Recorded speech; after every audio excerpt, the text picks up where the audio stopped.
We're live. What's going on, guys? So everybody kept messaging me, and guess what I found last night at Walmart? Boom, right here, Meguiar's Deep Cleaning Super Soap. Now, this is nothing different than Turtle Wax's Max Power Soap. It is identical. There's really no difference to it. I noticed that you choose what level you want, and it will actually strip the wax and stuff like that. So this will be up very soon. Probably give me another week or so, because I already have some videos ready for you guys. But a lot of people kept warning me and telling me it was coming out. And I'm like, I don't see it on the shelves anywhere. It was one of those center aisle shelves that actually had this. And I think it's like $6 for this. I don't know if it's going to be worth anything. It's pretty watered down. You know how it goes. I can't tell you anything, but there you go. I did actually pick it up, and so it's identical to the Turtle Wax stuff. I guarantee it, because it says at one time is routine wash and double is deep cleaning, and it'll actually strip the wax. So there you go. You guys kept asking me about it. I finally did find it at my local Walmart in St. Cloud, Florida. So boom, I'll actually make it happen. Just for anybody who wants to run down with that, or doesn't have to want to wait for some of the live stream, tomorrow will be Grillo's Garage Brilliant Shine car wash. And then Wednesday, I think it's going to be the Eagle One tire swipes. Nathan, calm down, buddy. So what's going on, everybody? I see you all here. Jacob, Brandon, Race Red, Brian, Ramon, Ryan, Edward, Sean, Daly, and Iron. What's going on, guys? Yeah, he's just somewhere over there right by the stairs. I don't know if he's coming up the stairs, going down the stairs. He's probably coming up the stairs from what I can tell. Today has been a wild day. You guys, if you guys saw my Instagram, I rented a Penske truck yesterday with a flatbed, and I had the white car loaded up on it. And then there he is right there. And then we actually took him to, I took it today to Wesley Chapel, the guy that fixed my blue one, did the 5-speed swap. So I dropped it off there today, and then I put my ZX6R Sport Bike in the back of the box truck of it. And then I rode it all the way back, but it was a complete thunderstorm the whole way back. I mean, it was heavy rain the entire way back home to from Tampa area all the way back. I was soaking wet the whole time. I didn't slow down at all. I didn't stop. I just kept on riding because I was like, I'm wet anyways. So what's going on? What are y'all doing over there? What are y'all doing? Crazy people. Hanging out. So yeah, it's been one of those wild days and stuff like that. So that's pretty much crazy. Soft voodoo soap, no suds. Yeah, the suds lasted about halfway through, a little bit, probably almost towards the end. The actual suds lasted, but on the actual foam cannon, it was terrible, absolutely terrible. It wasn't worth it at all. So it was like, nah, you know. And but the cool thing is with Voodoo Car Care, they've all been contacting me. His name's Hai, Hai. I guess he's their brand manager, and he contacted me. He said, "I've been watching all your videos. We sat down and watched them all. We'd like to really correct everything. So." What can we do to correct it? And he's like, we're really listening to you. Thank you so much. He's like, we don't have any thing against you. We just want to make our stuff better. So that's really cool that he's actually talking to me about that stuff. So, you know, the companies that want to listen and make their stuff better, 2 thumbs up to all of them. What's your Instagram? It's just like YouTube. It's Accord79, ACC0RD79, Accord79. Yeah, so I put it in the back of the thing. I was unloading the motorcycle and it started pouring there in Tampa, north side of Tampa. And then I had to ride home, obviously, and it was just complete thunderstorm the entire way. I broke up like twice where it wasn't raining, but, dude, cars were doing like 10 miles an hour. And I was like, no. So I just lane split through them all like it was California. And I just lane split the entire way, though, like 10 miles over the speed limit. What they were doing, like, at one point, they were doing between 10 and 15 miles an hour. I was like, no, I'm not going to do that slow in the bikes. I just kind of went about like 20 miles an hour. I went right between all the cars. I just went all the way to the front of the line where I don't know why they were slowing down for. So, and then I just got back on the gas and went, but I was drenched. I mean, I was soaked by the time I got home. There wasn't any part of me that wasn't dry. I was starting to get cold because it was the evening when I got home. It was a bad time. So, but at least hopefully we'll get the 91 Prelude fixed. If not, and he told me, he's like, I will let you know about how much it should cost you to fix it. And then you can make the call on how much, if you're willing to fix it, or you just want to leave it as is. So that's what our plan is. I've already began a little bit looking at importing a 4-door sedan for now. We'll see what happens. That could be down the road. It could be sooner than later. I don't know. We'll see what happens. Calm down, buddy. I'm on a live stream. Calm down. Who's that kid behind you with the glasses? That's not a kid. Sticking with OxyClean gets the job done. And it works great in the foam can. I was actually shocked. It's really, really good. Your content is awesome. Thanks so much, man. And the Grom. Yeah, the Grom, she actually said, she's like, you're going to take the Grom all the way back? And I'm like, I'm not taking the Grom on Interstate 4 that long. You know, a little bit of here, a couple miles down the street and whatever. I don't care. But going, I think it was, I don't want to say it's around like 65, 75 miles, maybe right around there somewhere from north of Tampa all the way down to Interstate 4 and I-75, and then you have to go all the way across. So it took like an hour and 20 minutes, and I was like, no, I'm not taking the Grom that far. So I brought the ZX6R out, and that's why you got to see it in the moving truck today. I put it up on Instagram. So, but it worked out great other than just getting soaked the entire time. I saw one other motorcycle, and he actually pulled off, and I was like, dude, you're already soaking wet. Just keep on pushing, keep on riding, and I did. And eventually I rode out of the rain, but by then I was soaking wet, so it really didn't matter. And I was like, I'm just going to go home, and that's what I did.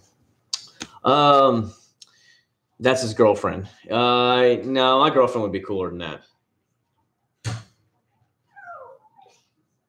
What's the next Foam Friday product? Okay, I'm going to do a special surprise for you. I promise you that right now, Sean. You're going to be shocked. It was a request, and you're going to be really shocked by it. If you saw Instagram the other day when I put it up for Foam Friday, when I did it on the white car, that's what's going to be there on Friday. So it will foam up. It is really good, but I'm going to leave this one as a hidden gem for you guys. I'm not going to tell you what it is. I want you to be completely blown away and shocked when you see what's actually in the foam can. That's all I'm going to say right now, but you guys got to see on Instagram. I'll put up a short clip of it. It did a pretty decent job, so I can't wait to see it. What's going on? He said no. No, she's going downstairs right now. She's tired. She has to be up at 5 something in the morning, so that's what's going on. Monday, Tuesday, Wednesday, she has the early shifts where she has to be at her medical clinic at like 7:15 to start seeing patients.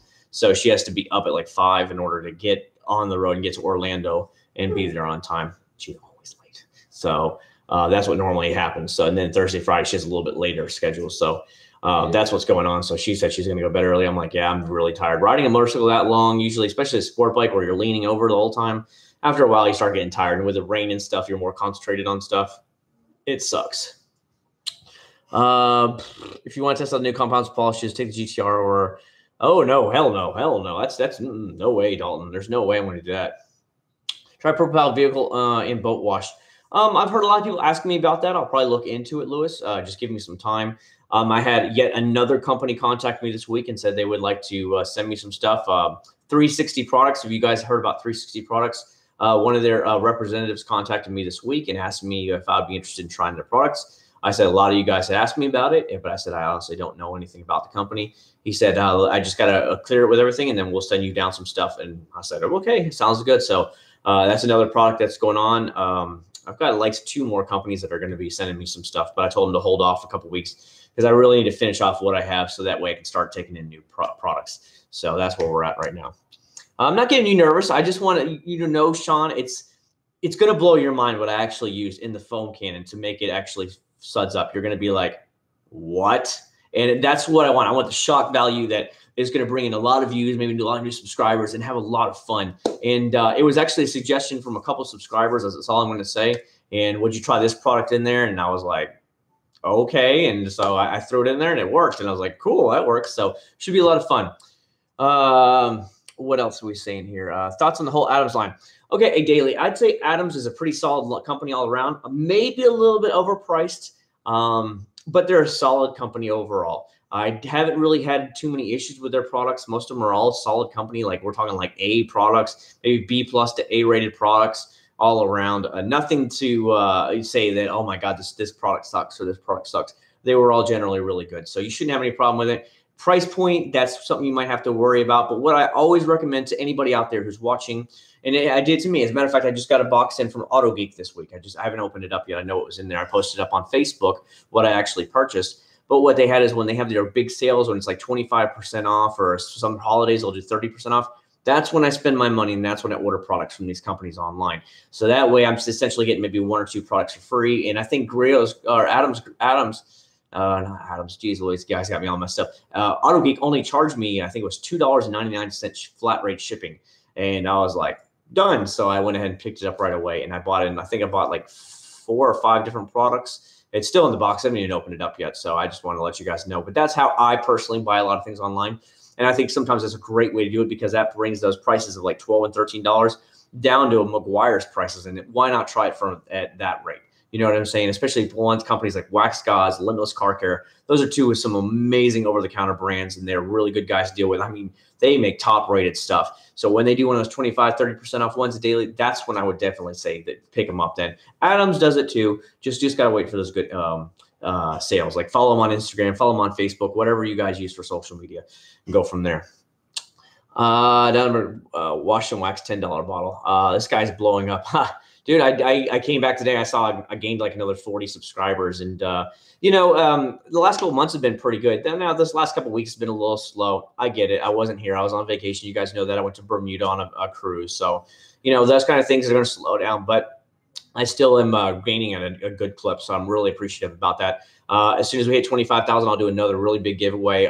We gave away that $100 and something container from Stoner Car Care and gave that away for free.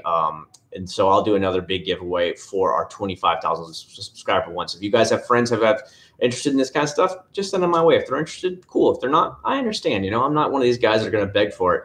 Just, hey, it'll help you guys out because I will do a big giveaway, 25,000. Did you see the all-new 2019 Chevy Blazers? I did, Aaron. I thought it was actually nice looking. I grew up, obviously, I was a teenager in the 90s. You guys might not know that. You might know it. I mean, I got a little bit of gray hair starting to pop in here. But I had a lot of fun, and I thought Blazers was always the Blazer and the Bronco. So to me, I was like, I like that we're bringing back the Bronco, and I love the fact that we're bringing back the Blazer. And I think the Blazer actually looks sporty and aggressive. And I like that coming from a sports car guy. Do I need an SUV? No, but I do like that a lot. I bought the same vest for my son. Good deal. Dalton, please try Greer's Garage Satin Finish Tire Shine. Dalton, I will definitely pick it up. I actually saw it the other day, but I don't know what I was doing, and I didn't buy it. So I'm sorry about that, Dalton. I was thinking about you when I was walking by. Oh, that's the day that I bought the Greer's Garage Brilliant Shine car wash. That's what I bought. And I bought that and like one or two other things. That's what it was. And I guess I forgot about it. My apologies, Dalton, but I did remember you. He doesn't like American cars. For the most part, I'm not a biggest fan of them. The quality is pretty low end right there.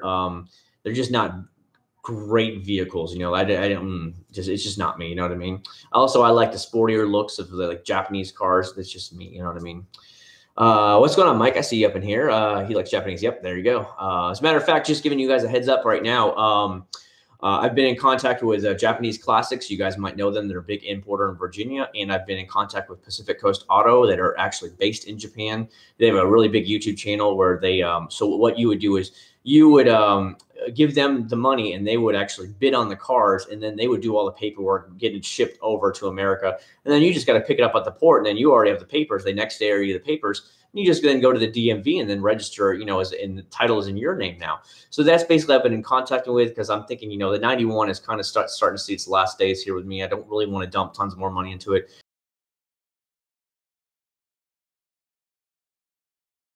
or whatever it would be, and go from there. But I was just like, whatever.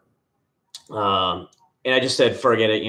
Maybe I'll do it eventually here. So I'm thinking about getting a 4-door JDM car. I'm looking at like a Toyota Aristo with the 2JZ twin turbo in it. Dude, they're only like $4,000, $3,000 or $4,000. And then you pay the $900 shipping, and it's like you have a solid Japanese car, Toyota, with a 2JZ Super. The same engine that's in the Super was in the 4-door sedan. I'm all about that. So it could be a nice little car. Keep it for 5 years, keep it for 10 years, whatever. Japanese cars do not put a lot of miles on their car like Americans do. We put the crap out of them. You know what I mean? Thanks, Sean. I appreciate that. What do you use for cloth seat UV protection? I got sparkler seat. Look, UV protection on it. I don't remember on a cloth seat. I don't really have issues on the cloth seats. I wonder, like 303 products, they have fabric protection. The fabric guard from 303, and they have a stain guard one that they make as well. I would look into that really quick. Let me tell you, that fabric guard, I use it on the motorcycle jacket. I use it on my shoes. I use it on my son's stroller. I use it on the floor mats. Dude, that stuff, it's like putting hydrophobic wax all across it. Nothing, the water will not seep in to your the material. It's great. So the water just rolls off. It's amazing. I'd highly recommend you looking into it. 303 makes them very, very solid products. Yes, they're a smaller company. They're not as big, but I like that because they can work on these cool, unique products. And that's why I give them a 2 thumbs up, especially that fabric protection. I've never seen anything better than that. 303 fabric guards, like $10. Use it on all your seats, whatever. You drop food while you're driving in the car. Let's say you're eating in the car, your kids drop it. It doesn't matter. It just wipes right off. It's It's like nothing you've ever seen before. It's great. Hey, Chad, I used Masterson leather cleaner and a black Honda leather, and the rag turned black. I don't think it's. I don't know if it's pull and dye. It might, but I don't think you should have really any issues with it, though. What's up, Bo Hunk? I see you up in here. Good evening, all.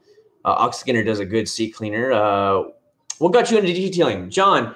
So you guys are probably like me. You probably bought your first cars in at least your teenage years or right around 20 years old. Well, I bought mine, and one thing I've always tried to do is take care of my stuff, no matter what it is, from toys to computers to video game systems, whatever. I keep everything in the best condition I can because, especially when I bought this stuff with my own money, that was what made me take care of things a lot more.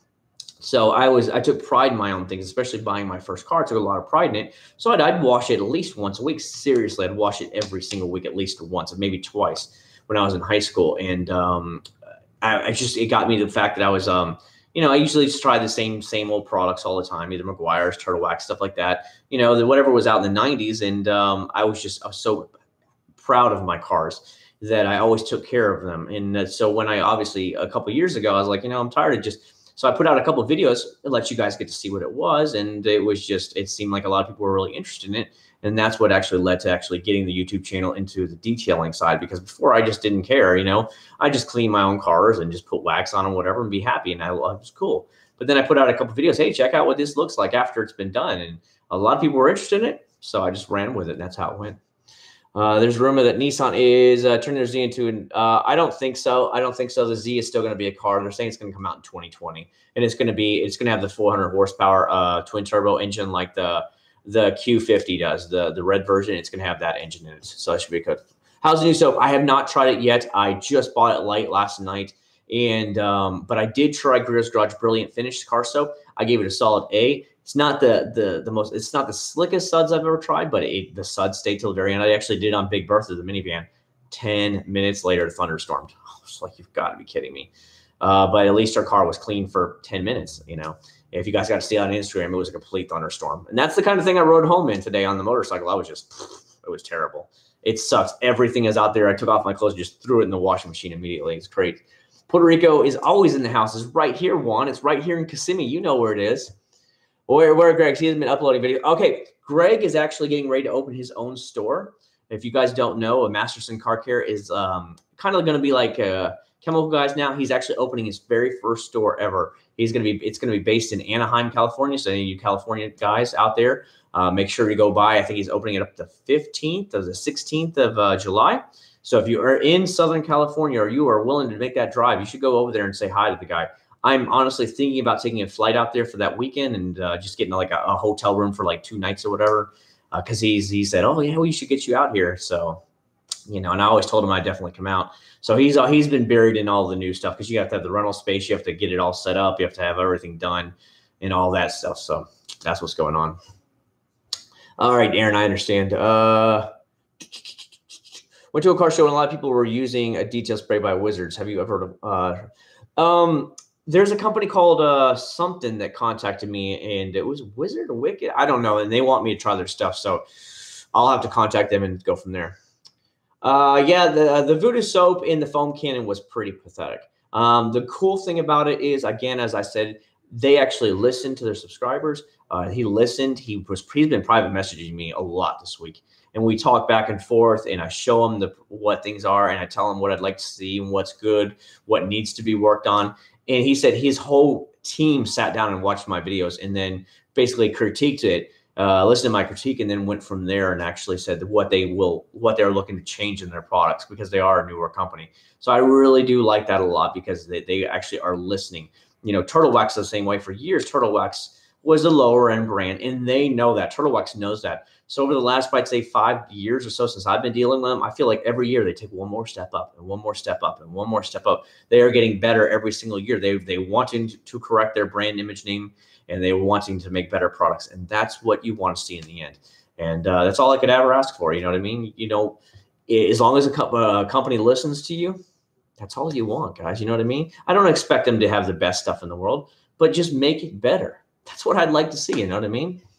Have you ever used Chemical Guys Honeydew soap? And I've never seen it attract bugs, but yeah, I've definitely used it. As a matter of fact, I have their watermelon snow foam here, which is kind of like the honeydew snow foam. Let's face it, guys. Chemical Guys likes to do that. They like to, let's say they rebottle it, put a different dye in it, color dye, and then maybe a different scent, and then they say it's this. I get that. I know what they're doing. It's a money thing. I get that. But it is a solid product through the foam gun. It's okay through the 2-bucket method. Not the best. Maybe a B, B minus. But it's amazing through the foam gun like it was made for in the foam cannon. What's up, Ricardo? How you doing, buddy? Awesome reviews. Keep us all day doing good stuff. Thanks so much, Brian. I'll do what I can. I just enjoy doing this as a hobby. I say it and I say it. I say it again. I work a regular job every day, Monday through Friday. I still have family. I do all that stuff. I do this as a hobbyist detailer. I'm not trying to be a Larry or any of these huge YouTubers that are massive, that pro detailers. I still have to work a regular job. And then I still obviously hang out with my family, and I'll have to watch my son during the day. So I do this as a hobby. That's why I say I'm a hobbyist detailer. So I will not trying to claim that I'm some pro. You know, you see a lot of the YouTube guys that are like, I'm a pro. And it's like, okay, good for you. And I'm not trying to claim that I am. I'm just doing this for fun, and it's an enjoyable thing for me. And I get to hang out with you guys. I get to talk with you guys. That's a lot of fun for me. Can I please get a shout out? Of course you can, Michael, for sure. Hey, unfortunately, I'm detailing cars. I really appreciate your videos. What's your favorite Walmart car soap? Probably Meguiar's Gold Class. Meguiar's Gold Class is a solid choice that I would say all day long, no problem. What do you think about the 303 instant windshield wiper, windshield washer tablets? I haven't tried it, Bailey, so I can't comment on that. As a matter of fact, I just put on, I think they were Michelin XT windshield wipers. They're beam windshield wipers onto my 5th gen Prelude out there, and they are solid. It is a solid choice. I really, really am digging them, especially with all this heavy rain. The last ones I used were just cheap ones, and so I was like, I'll spend the money. I think they were like $17 a blade. And my God, it's a huge difference. Definitely 2 thumbs up. If you saw it on my Instagram when I posted it up, solid right there. Hi, my friend. So definitely it's better than the Meguiar's Gold Class. What do you mean, Carlos? Are you talking about like Honeydew? Honeydew is not better than Meguiar's Gold Class in a bucket. How's the cost of living down there in Florida? I'm in Indiana. It depends where you live, Levi. If you were living in like your Miami, Fort Lauderdale, West Palm Beach, Naples, Florida, you're going to be paying a very high, hefty fee. Orlando prices are skyrocketing as people are flooding in from up north, mostly New York, New Jersey, Pennsylvania, a little bit Boston, Massachusetts, and a lot of Puerto Rico are moving here to Central Florida.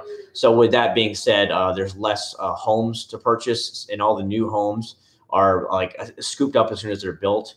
And so prices are really starting to go up now here. But if you're in like some of the smaller towns, you can still live here for relatively cheap, like a 3-bedroom, 2-bath house for like $150,000, and you'll have a nice home.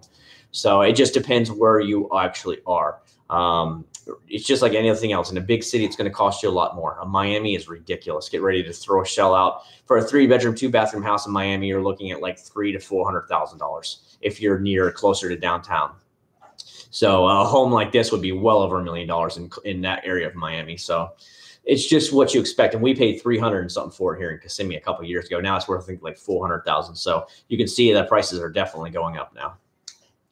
How many ounces would you use in a foam can on Chemical Guys Honeydew? Just 2 ounces, Heath. Just 2 ounces is all it takes, Heath. And it is like amazing. But then again, it is formulated directly for the foam cannon. And again, it's solid products.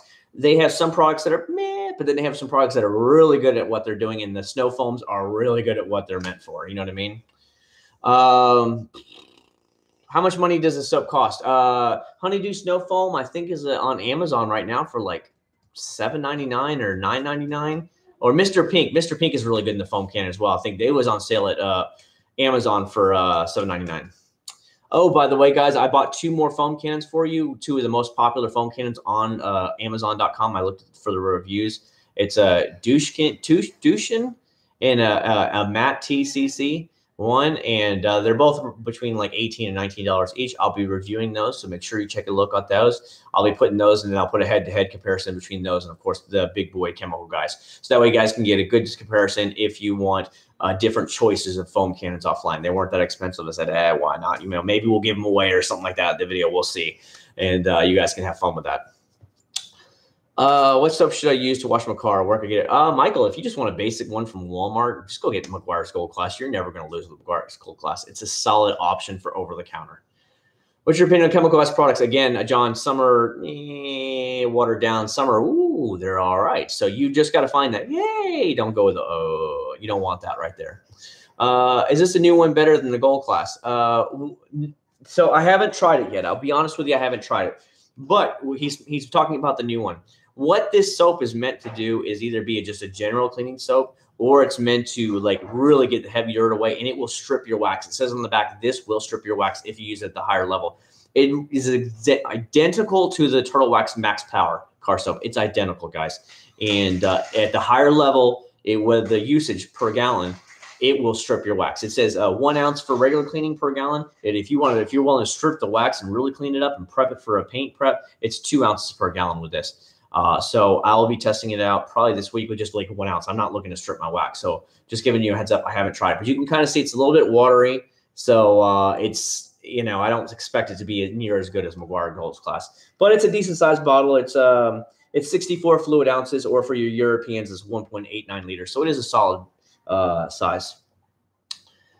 What's up, FBC? How you doing, buddy? What were they called? And I'm sorry, Bailey, I don't know what you mean. I meant NXT Tech Wash. Meguiar's used to make it. The soap you make, any thoughts? Is the soap you just bought? I don't know yet, Daniel. I'm gonna guess it's probably not going to be near as good because it's just kind of watered down inside of there. It's meant to be a cleaning wash, like a prep wash. So I doubt it's going to be near as good as Meguiar's Gold Class. I never got to try the NXT Tech Wash. They never sold it in the United States unless I had to order it online. I did look for it up. They sold it in Europe and stuff like that. So I would have had to order it from Europe, and it would have just been like $25 in order to get a car wash. And I was just like, about that, you know? What are tips on how to get a vehicle detailed quicker? Detailed quicker? Think of it this way. If you are serious about having your car cleaned and doing it right, it shouldn't matter how long it takes to do it. If you want to do it step by step and have the best possible looks you can, you got to take your time and do it right. Just half-assing a car wash is when you start to miss some stuff, and you'll start to see those little dirt streaks on it where it was completely half-assed. I highly recommend just doing it right the first time, even if it takes an hour and 2 hours. Do it right the first time. You know what I mean? Okay, Heath, you do have the mat. That's what. So I ordered that one, and I ordered the douchekin or something like that. I don't know. You guys will see it. It'll be in here tomorrow. They said they're both being shipped in tomorrow, so I'll try them this week, and we'll see what happens. I live 3 miles outside DC, and my condo is 800,000. Yeah, nope. I heard DC is like straight hood. I don't know. I've never been to DC, but I heard it's like really high crime and pretty trashy there. I heard Walmart has a foam cannon, but I've never seen it. I've gone in the section where the pressure washers are, and they never have it in mind. Then again, we're dealing with St. Cloud, Florida, and St. Cloud pretty much sucks. They never want to restock their shelves. Is that the new one? It is, Aaron. This is the new product from Meguiar's. I'll let you guys check it out real quick. It is their brand new one. As you can see, it's meant for regular cleaning or deep cleaning to strip your wax and really prep it up. Someone told me they like Turtle Wax Zip Wax because it's good, but I think it's hard to believe. Turtle Wax Zip Wax is just a basic, very basic. Just get basic stuff done. I recommend more their Carnival Wax or their Ice Car Wash over that. Yeah, I'm not going to use that soap you just showed. Honestly, it'll be good for a lot of people ask me all the time, what do you use to strip the wax with before you're prepping it up? And I tell them Turtle Wax Max Power is a really good way. Now I'm going to be able to probably tell them a second one other than buying products online that are specifically meant to strip wax. Or like Dawn dish soap, like I tried in the foam cannon last week. So that was pretty fun.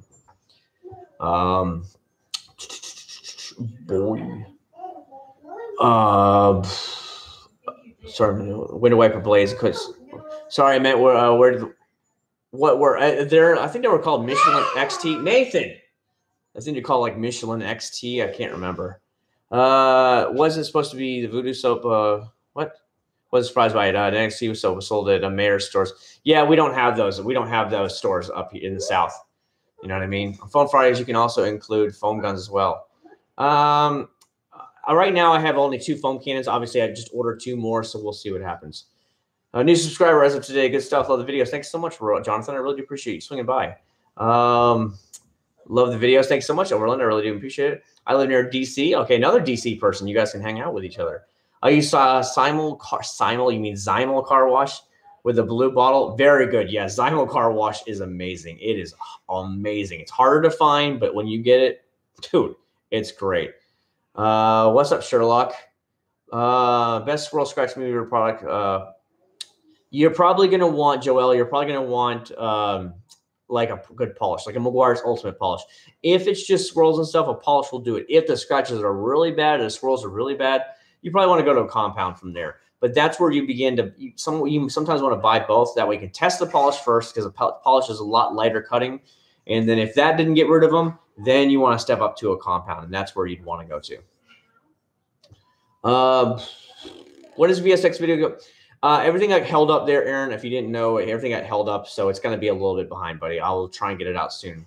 Turtle Wax Cleaner Wax is very good. It's a solid product. I mean, it gets the job done.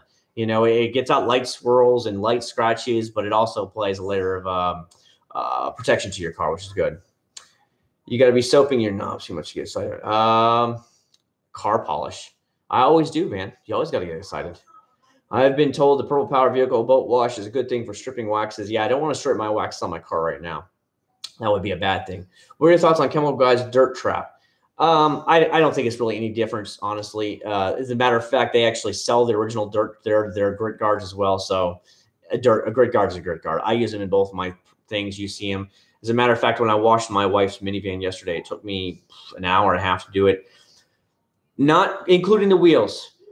Just the paint, the bucket was black. It was filthy. I hadn't washed that car in probably 3 months because half the time we've been on vacation. She goes out of town to Jacksonville where her family is, or on the weekend it's raining. And I just kind of let the car go. And that's why it was. But it was nasty. It was crazy. Carlos, I haven't heard of Liquid X. I'm sorry about that. What's going on? Auto Detailing Garage from Aloha. What's going on there? One of these days I'll get out to Hawaii. Maybe we'll go play with the lava and stuff. That looks really cool on TV. I'm sure it's really devastating, but it does look really cool. I mean, I guess that's part of living in a volcanic zone, you know, where we're in like a hurricane zone here in Florida, where every couple of years we might get a hurricane that comes close to us or hits around the area. Grizz Garage and Polisher is honestly, for the average Joe, you don't need anything more than Grizz Garage 6-inch DA polisher. It is solid all around. For sure. I've never tried Torque. Harbor Freight, I've heard some people use it. I don't know. What's the best wheel cleaner that isn't from Chemical?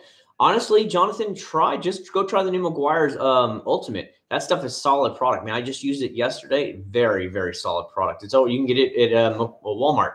Solid product. I like the Match C. I use it with electronic pressure washer. I usually use Meguiar's Gold Class, and it seems to foam up pretty well. Dude, thanks a lot, Heath. I really do appreciate it. I will be trying that out later this week. Hopefully get the video out next week. Maybe we'll do another head-to-head comparison video for the following week. Those videos did really good where I put head-to-head versus, like, let's face it, Chemical Guys is just a monster brand, okay? Everybody knows that. They're really successful.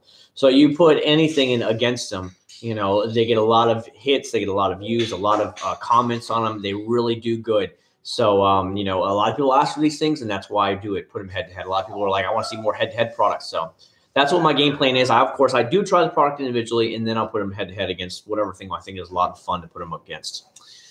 Just used my Instagram baby the other day. Was pretty scared I'd ruin something. No, not at all. Exactly. What I always recommend and what the pros will always teach you to do is if you think any electronic part is possible of subject of getting ruined with your degreaser and stuff in there, grab yourself some Walmart baggies, you know, like that, and just cover it up. Cover your fuse box, cover your alternator, whatever you think is electrical that you might ruin with a degreaser and with the water on it.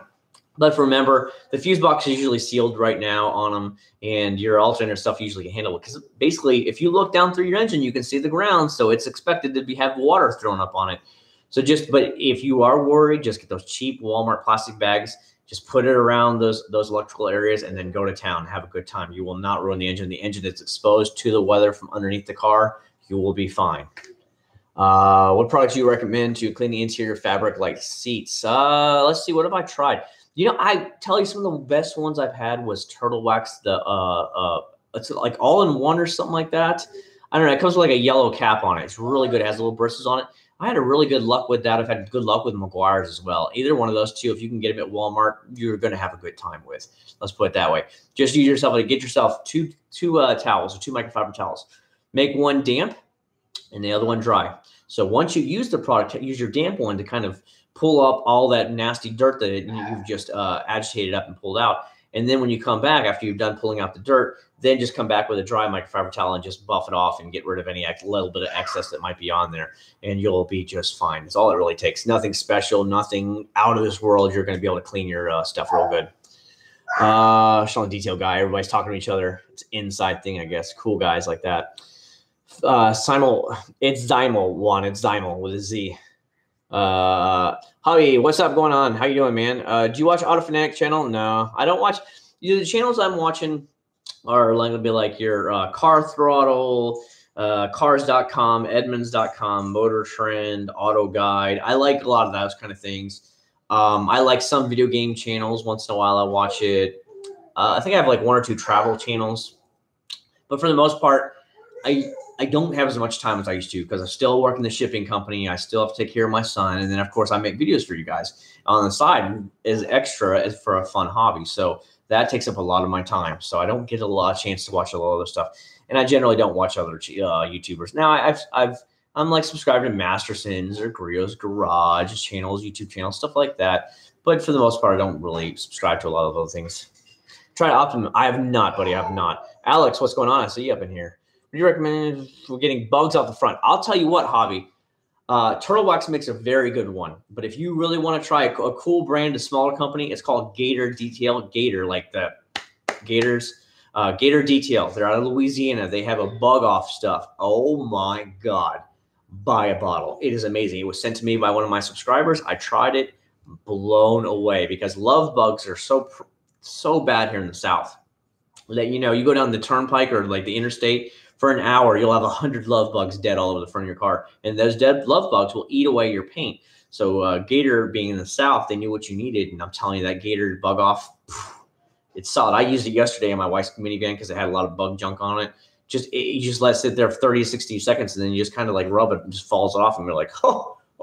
But when you use it with regular car soap, it won't come off. I mean, the stuff is to die for. But if you're not willing to order online, Turtle Wax Bug Remover works great. And yeah, you won't have any problem with Turtle Wax. A new soap. I don't know, Augustin. I don't know. I will be trying it definitely this week. Favorite clay bar. John, I've definitely jumped in the last couple of years to the new stuff like what I tried the other day in Mother's with the nanoskin type for stuff on it. That's really honestly the future. It is so much easier. I like the Eagle One mitt better than all of them because your mitt goes over your hand. It's a much bigger surface area, and it's just like the rest, so you can get it done. Things done a lot faster. I highly recommend that one. Not that the Mother's clay bar one wasn't good, but it's nice that you have a lot bigger surface area. You can get things done a lot faster that way.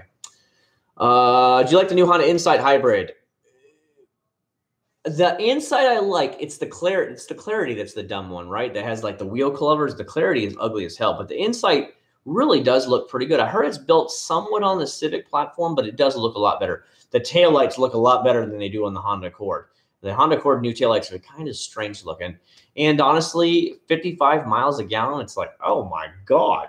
That's amazing. So I think it's going to sell really good. What's up? I have a question. I just want to ask you how you clean your wheel brushes and other bristle brushes because I don't have a clue on how to clean them. I just use regular water. As soon as I'm done, I just spray them down with the hose big time, and that's how I clean them off. And then I hang them up to dry. That's all I do. I don't do anything special with it. I guess you could use a degreaser on it if they get really nasty. You can use a watered down degreaser and go from there. But I just wash them down immediately, and then I just hang them up to dry. That's what I do. Have you got a chance to try the Coverall? I have not. I have the Coverall Tire Shine, but I have not tried it yet, Nathan. I will get around to it as soon as possible. I finally found an Eagle One polish and wax. Deal was buy one Evolution polish and $5 8 ounce. Oh, that sounds pretty good, man. That sounds really cool. Do you know something good for water spot etching on glass? You're probably going to need a polish, buddy. You're probably going to need a polish to get rid of the water spots. You could get it like a Meguiar's Ultimate Polish and try and get it off with that. The problem with glass is much harder than your paint is, so you're going to put a lot more pressure into it to get any stuff out of glass than you would, like, say, on a paint. And your paint obviously is a lot softer than glass. Gator, got it. Longhorns.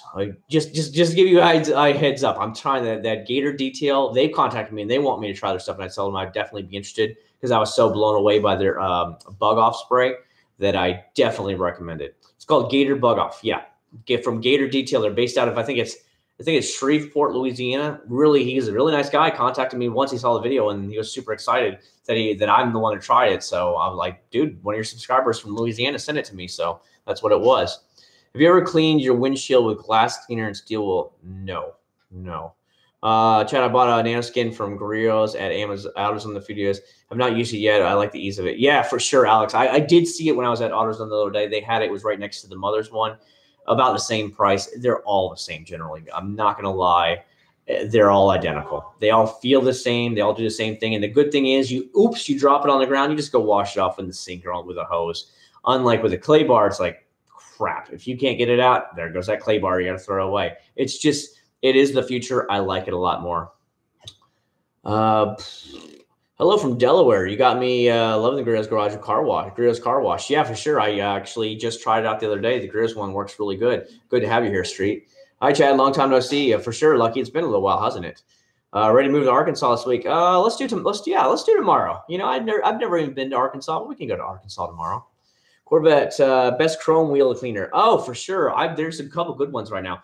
Eagle One or Mothers. Eagle One's it comes in a silver tin, or Mothers. Either one of those are going to give you a good time right there. They're chrome metal polish. You can use it on your exhaust tips, whatever you have. If you had a chrome bumper on an old truck, whatever, they do really good. I've used them on my exhaust cans under my car. I've used them on the exhaust. They do really good. No problems. Yo, how you doing? Doing pretty good, Pooh. Doing pretty good, man. Pooh's one of my big subscribers that donates a lot of the time, and he always writes me and stuff like that. And I made sure to thank you guys, because one thing that happened is sometimes I'll get a lot of donations through here or via PayPal. And I took a moment to thank everybody on Facebook. So anybody who didn't get to see my Facebook post, it was like $100 or $80 worth of stuff from AutoGeek the other day, and I used the money I had been donated to buy these products. So if you guys do see your stuff and you did donate to me, thank you so much for donating. It helps to buy these products when I go on there. So it worked out really good. Thanks a lot, guys. What's better for windshield, Rex or Wanex or 2-in-1 cleaner? Honestly, I've waxed. It kind of makes your windshield wiper skip a little bit, but it will work. Have you tried a paint sealant, like your paint sealant? I've put paint sealant all over my windshield, and it works really good. Rain-X is a solid product, though. You will have no issues with it whatsoever. I used Rain-X, and it lasted me for months, especially here in the heavy rains of we're getting down in the summer every afternoon. It works really good. I could drive down the highway, and the water just like zing, zing, zing, and I don't even have to turn my windshield wipers on. It's really cool. If you use steel wool, that's what I use. Okay, lots of glass cleaners, and there you go. I'll let you guys talk to each other. What's up, Venom? How you doing? Have you seen the new Ranch Cheetos? Yes, Victor. Yes, I have. Chemical Guys, a stream car wash and wax is awesome. I don't know if I've tried that one yet. Yeah, I can't remember if I tried it yet. Must do rides at Magic Kingdom and Epcot in what order? Ooh, God, that'd be hard. Magic Kingdom is your bigger ones, so I'd say like a Space Mountain, Big Thunder Mountain, Splash Mountain's fun if you like the water flume ride. What else is there at Disney World? I know Disney World is building Tron. You guys know like the Tron, the lightsaber bikes and all that stuff. Well, right behind the little go-kart track and right next to, so you have the Space Mountain here, you have the go-kart track here. Well, right behind it, they've already began clearing the land and building for Tron. It's going to be like an indoor roller coaster, kind of like Space Mountain, but it's going to be like based on the bikes. And so it's going to be really, really cool. And they just started at Epcot. They just started building the new building for Guardians of the Galaxy. So that's really cool. They're doing so much work right now building. I think for Toy Story Land opens up next week at Hollywood Studios, and I think the Star Wars Land opens up in like 2020 or 2021. You can see all the buildings going up, but obviously they're years off. So definitely a lot of things happening down here in Florida. Have you ever heard of Nanoskin Car Care? Not their soap, but definitely their products for Nanoskin. I've used for like it's an alternative clay bar that now every company seems to copy. I mean, everybody has them now. That's like the Mother's one. It started with Nanoskin, and now everybody jumped on the bandwagon of that, and it works out great. I have an aunt who lives in Portland, Oregon. Awesome. Prelude driving okay at 6. Yes, the blue Prelude is driving perfectly fine. I cannot believe that the stupid control arm. So if anybody who doesn't know, I had a problem with the control arm on my blue Prelude. And the bad thing is I had the full suspension done 2 years ago. And the actual mechanic that fixed it here is like, the rest of your suspension looks brand new, but yet this control arm is still old. So I don't know why they didn't fix it. I'm like, I paid to have everything done. This is just how lazy people are. So basically, the top where the ball joint goes into up here in the control arm, basically over time, it's like rubber. It rotted out. It just got things. So the ball joint fell out, and the tire literally fell sideways like this because it had nothing holding the tire in anymore. So I had to have it towed. And it cost another $380 to have all the labor and all the parts fixed. So I was like, you've got to be kidding me. But yeah, it drives fine again. It's just, when you're spending that kind of money on it. It's purple and has a great awesome smell. Oh, cool. My poor car is about due for another. You got to get on it, man. You got to get on it. Just what's up with all the soap duds you have been putting out there? Absolutely no foam with. Honestly, Alex, not every product is made to be in a foam cannon.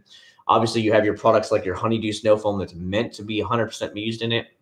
It can be used in a bucket, and this was decent in a bucket. I gave me actually like a B. I gave it about a B rating. It's actually pretty thick if you see it. But, if it's not meant for it, sometimes they don't. And Voodoo actually contacted me, and they were sending me videos of theirs saying that, look, it works really good. What are you using? And I told them, I said, this is what I'm using. I use the exact same amount. I put 4 ounces of soap in there, like I do with all these other products, and this is what I'm getting result-wise. And I understand it was never made for the foam cannon, but it's not there. And I said, if I'm putting in more than 4 ounces of soap in, it's not worth it for me at that point. What would you rank, friend? So do your paint for charging the paint color. What do you recommend for some do-it-yourself paint? I don't know, Bailey. I don't deal in paint at all, like actually painting your car. I don't know, because again, I'm going to have to take my blue car to a paint and body shop to have it taken care of. Oh, do you think there's a big difference between foam cans? Like I don't think so at all, Heath. I think all foam cans are generally about the same. Just that's it. Have you guys seen Grillo's Garage? Grillo's Garage has a new foam can system there, and it supposedly uses stainless steel or something, and where brass will rust and all this stuff. And I'm like, oh my god, do we really need another foam cannon? So it's interesting. Do you use dry? No, I use a waffle weave towel. I have 2 of them from Grillo's Garage. They're like 3 feet long and they're really big. They're Grillo's Garage waffle weave towels. They're massive. Do you keep your detailing products in any of your cars? And if so, no, I don't, Carlos. Everything is in the garage or it's boxed up in there. I have a walk-in closet here where the stairs are here. So you know how the stairs are like empty underneath? Well, there's actually a closet there underneath. So we have our Christmas stuff down there, and then I put a lot of my detailing stuff in there and some storage stuff in there. So I'll put all my chemical guys in the bottom. I have 2 boxes full of chemical guys. I stack them all in there, and I have it written on as chemical guys. I got stuff from Turtle Wax. Some of their trial. They send me a lot of trial products, stuff like that, and they're like, "Hey, let us know what you think about this new product that's about to come out. It's still a trial phase, but you can go ahead and try it." So I have a lot of their kind of stuff in there. I've got like Limitless Car Care in there. I get all that stuff. Wax guys. I put it all in there and I label it, so I know exactly where all my stuff is. I just pull the box out and there's the product I need. That's the way it goes. Dope bag for storing chemicals in your trunk. What did I do? Yeah, milk crate. Exactly. Yeah, that's a cheap way to go, man. I'm thinking about Grillo's Garage interior cleaner. Big fan of Meguiar's quick interior cleaner. Any other recommendations? I remember you were okay with. Yeah, I honestly didn't have any issues with CG's interior cleaner, but Grillo's Garage has never done me wrong at all. And CG Gloss Works is actually really good, and I think I saw after you use it. A lot of good stuff, dude. Their Gloss Works in the foam cannon, like stellar results. Good stuff. Hello again from Delaware. People are talking about changing the orifice inside the foam cannon to make it produce a whole lot better. Yeah, they put I think it's the 1.1 millimeter orifice in there. What I do is I leave everything stock because I want to give you guys exactly what you're going to get. If you bought these products over the counter and you did put exactly what I put in there, you're going to get the same results. And that's what I do. We're changing the orifice to get more foam or whatever. I don't worry about that because then that's changing the dynamics of the original product the way it was. I want to leave the product exactly the way it was from the factory so that you guys know exactly what you can expect by getting these products. I don't want to skew the results in any way and change it and try and lie to you guys what you can expect. Oh, do you say chamois are the thing of the past? I would say so. I think things are now leaning towards those big PFM microfiber towels or like a giant waffle leaf towels. What the heck are you doing? You're a maniac. My son's a maniac. Oh, there he is right there for you guys. Say hi. Say hi, people. Nathan, say hi. Say hi. Yeah, that's your police car. You're going to be a policeman? Don't be a cop. Don't be a bad cop if you're going to be a cop. If somebody wants to speed and do 90 miles an hour, let them speed and do 90 miles an hour. They just want to get to work a lot faster, okay? Speed doesn't kill. It's those instant stops from when the slow pokes get in your way.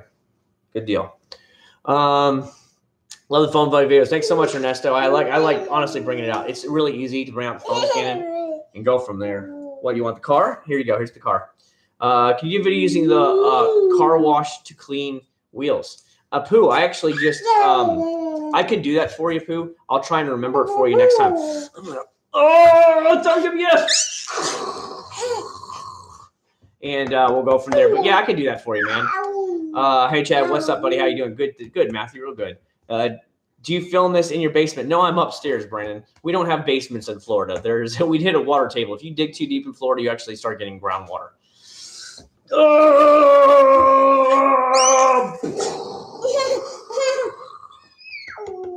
What do you use to dry your car? I just said it. It's Grillo's Garage waffle leaf towels. They're like 3 feet long. They're huge. Say hi. Say hi. There you go. Good boy. Your hair's a mess. Say hi. Say hi to everybody out there. Yeah, your hair's a mess. You look really bad. Yeah, you're seeing yourself. High five. Everybody wants to see a high five. Good job. Give me another high five.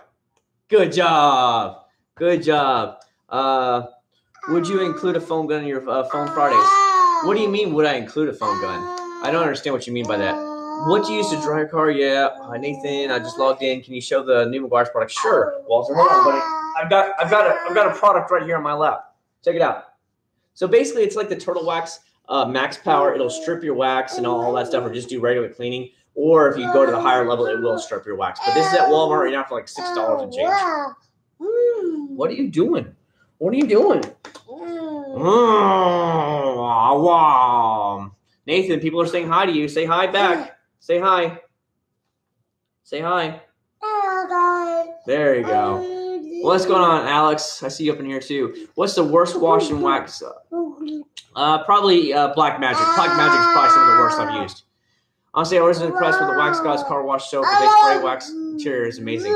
I love their car wash. Their Black Wax Gods car wash is amazing.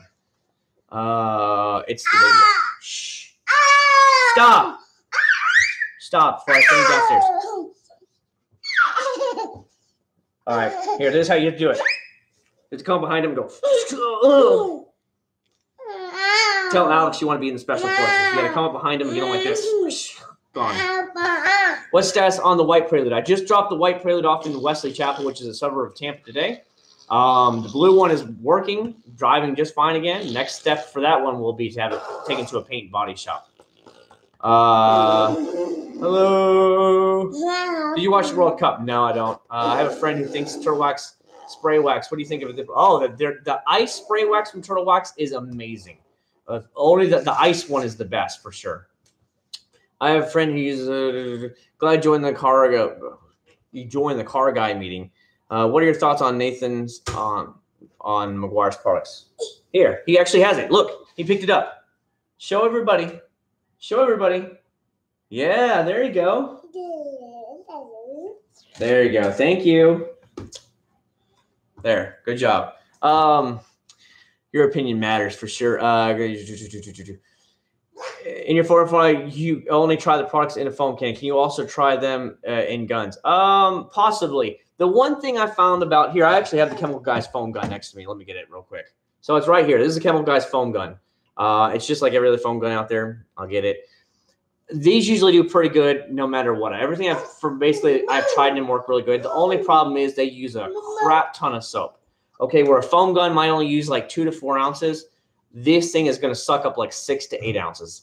That's the only reason I don't use this a lot, and I recommend that if you can afford a pressure washer, even a lower pressure washer, go buy one if you really want to use one, just because you're going to be using so much stinging product with this thing, okay?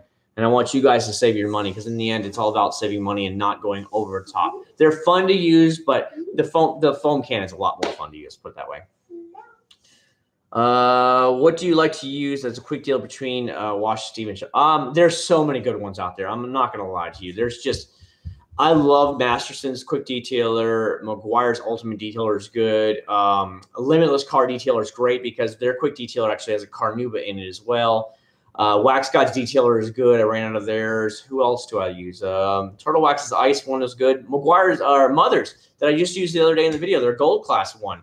It works really good. I mean, there's a lot of good detailers out there, but some are going to have different properties. They might have hydrophobic properties in them. Some might have a little bit of carnauba in it, like limitless car care, so they get a little bit of protection as well. You just got to kind of pick what you want. I hate the baby powder scent, the turtle wax, use it for their products. Fill the foam can with black magic. It probably still wouldn't foam. What's up, Dylan? I see you again. Harbor Freight has a pressure washer. That's $90. That's pretty good then, $90. But then again, I only paid $200 something for my gas one, and it works really good. Generac is one of those ones that has 5-star ratings across the board. Generac is like really high-end one. Paste liquid or spray wax. It honestly depends what you want. A spray wax would be my last choice because spray wax doesn't give near the protection of a paste or a liquid wax. Okay, if you're going to use it with your DA polisher, get the liquid wax for sure. Sorry, I was watching my car while listening to the stream. No, I understand. It's already dark here, man. I'm telling you, riding home today from Tampa in the thunderstorms the entire way. My bike is filthy. I'm soaking wet. I'm gonna have to ride. I took my white motorcycle jacket. The thing is like nasty and filthy all down the back. I mean, I literally rode through the entire thunderstorm. It would like break. I'd have like 10 miles of break, and then boom, it would hit again and start raining. And then out of nowhere, you feel a big, heavy drops hitting you. I'm like, damn. Thankfully, I had a jacket on. I had my jeans and stuff on, so I was okay. But dude, I was soaked. I just kept on going, and I'm like, it'll eventually stop, and it did. It would hit it first, and then you see the lightning cracking around you. And I'm like, just keep going, and I just hauled ass and just kept on going. It was a lot of fun, dude. I know that for a fact, Alex. I definitely know that, man. Let me read your stuff in case I messed it up. What's coming out this week's videos? Sure. Guerrero's Garage Brilliant Tire Shine or not Brilliant Tire Shine, Brilliant Car Wash will be out tomorrow. I also have Eagle One. Those $2.90 tire swipes will be out. You're going to have a very interesting Foam Friday. Will not tell you what it's in. Just trust me. You want to watch Foam Friday's video. I don't know what I'm going to have out for Saturday yet. I'll try and get it. Some videos, sometimes like this Saturday, I didn't have anything ready yet, so I just went with it. So I do apologize. I just do what I can when I can. Remember, this is nothing more than a hobby for me, and I do what I can while I have time with. Chit Chat, when are you going to get some super clean? I don't know, man. I just don't know. I detailed the interior of this weekend because, dude, all it does is rain. It sucks so bad. I couldn't believe I spent an hour and a half yesterday cleaning her van, making it absolutely spotless and getting rid of every little bug body on there. We got there, went right down the street to get our haircut, and the thunderstorm just took off. And I'm like, an hour and a half, and now it's all dirty again. I can see it on the side. I can see all streaky dirt and stuff. I'm like, 10 minutes is all it lasted before I was done. Get $80 worth of products. Pep Boys $20. It kind of scares me. They might be pretty cheap. I don't know. Eagle One Element Car Wash. The Shield was actually pretty good, Dalton, if you can still get that. But as a matter of fact, I said that in the videos. I used to have a lot of dealings with Eagle One. They were really cool. They were the first company to ever contact me when I was still like a couple thousand subscribers. They were the very first company to ever contact me and send me products to try out. Sadly, though, they were bought out by the Energizer battery company. I don't know why they would do that, but they were bought out, and I lost all my contacts there, so that kind of sucked. So I was like, oh, that sucks. I should do a limit stock on some T-shirts. I'd have to have some cool design for the T-shirts and go from there. Maybe we can do that one day where I'd have people send me pictures and post it up. We can have designs or something like that. I was thinking about obviously a cord being in there, obviously the name. And then me personally, I'd love to have, the GTR lights, the tiny circle and the bigger circles on the other side, like going around it with it saying a cord in the middle. I think that would be really cool. I'd like that a lot. So maybe we can make some shirts, but I don't know. I'm not in here to get rich. I do this for fun hobby. If I get money from YouTube, I get money. It's not going to be the end of the world if I don't make any revenue money from YouTube. It's just the way I take it. I don't have to be that YouTuber that has 500,000 subs that's like, oh, I've got to make 5 videos this week alone, and then maybe one on Saturday, and kind of keep pushing, and I have to have merchandise, and I got to sell my own products, I don't have to do that, and it's really nice. Liquid wax, what speed do you use on it? All you got to use it on low speed, Poo Panda. I'm sorry I missed that. Low speed, setting 1 or setting 2. Nothing more than that to apply wax. That's it. What's up, Vincent? Hey, how you doing? Meguiar's odor eliminator spray inside protection for 70 cents. Ooh, that's a good deal. I watched your CG Total Interior Cleaner. Do you like that? What is Silk Shine? The one that you buy, the clear one, isn't going to give you any slick service. I think where the Silk Shine is going to give you more of a slick surface to it, and it's going to give you that shinier surface. So that's going to depend on what you want. The Total Interior Cleaner is going to give you no shine or very little shine, but that Silk Shine is going to give you a lot more. So now it all depends on what you personally want. All right, Dalton, just let me know when you send them so I go to my P.O. box. A lot of people have been asking me lately, can they send me stuff? You're more than welcome to send me stuff. I have my own P.O. boxes in the description of every single video. You just got to expand the description and you'll see the P.O. box address. But let me know if you're sending stuff because I don't always check the P.O. box. And so I don't want it sitting there for 2 or 3 weeks and you're like, well, didn't you get my box? And I'm like, no, because I didn't check it. So please let me know, guys, if you're ever sending anything to me. Summer is going fast for sure, man. I can't believe it's going to be July in a couple weeks. As a matter of fact, we're already planning our next vacation cruise. Just giving you a heads up, I'll be on it. We're taking a Disney Magic cruise out of Quebec. So I don't know if anybody here is from Montreal area, that kind of thing, Quebec. And we'll be going up the St. Lawrence Seaway and then around, stops in, I think, Halifax, Nova Scotia. And I know whatchamacallit lives up there in Halifax. And then it goes back down to New York. So it should be a lot of fun. I think it leaves, is it September, the end of September or in October? It's right around there somewhere. So we'll be going on vacation. And so I'll be on a cruise. Maybe I know I think Matthew lives in Halifax. Maybe I'll get up with him and we can take some pictures or something, Matthew, because I know the ship stops in Halifax and I haven't been there in like 4 years on a cruise. Gonna send you a t-shirt soon. What size do you wear? I'm a big large, man. You know, I like my large because I'm such a big guy.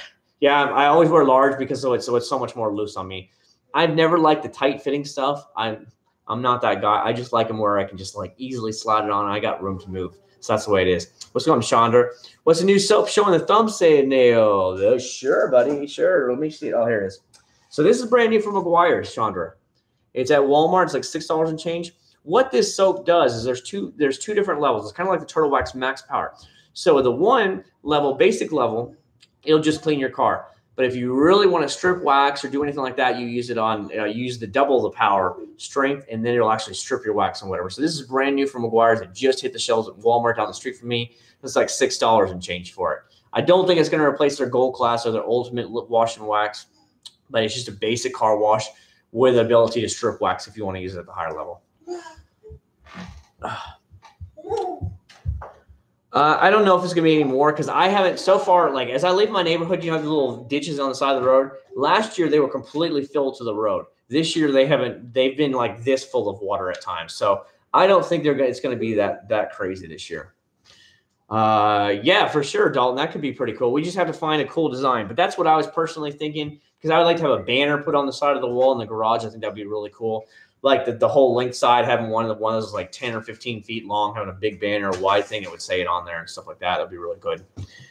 How does Gorilla's Garage Polywax last? I don't remember. I would say at least 3 to 4 months and go from there, maybe 5 months. What's your favorite car soap out of all soaps? Out of all soaps, period, I've tested online and not. Number one is Limitless Car Care's Limitless Lather. There is nothing I've tried that has been better. It's so slick I couldn't even hold the bottle in my hand. The suds were ridiculous. It smelled good. And out of the foam cannon was phenomenal. And please, if you don't believe me, go back and watch the videos of these.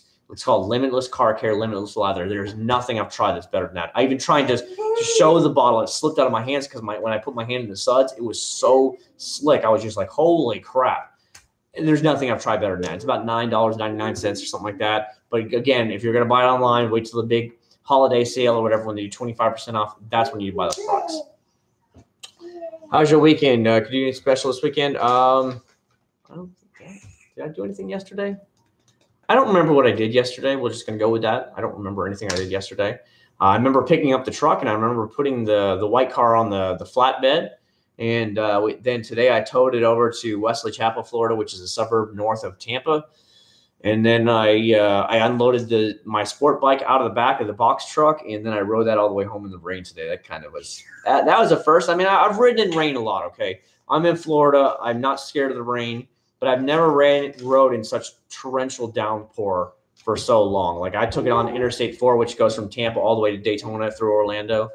And I rode it the entire way, and I'd say 75 to 80% of the ride it was raining the entire time. So, and I was like, I saw one other motorcycle on the road, and I was just like, whatever. But it was interesting. I came right home, took a hot shower. I was cold. I was like, this sucks. I'll hit you up later. And I understand, Sean. Thanks so much for stopping by.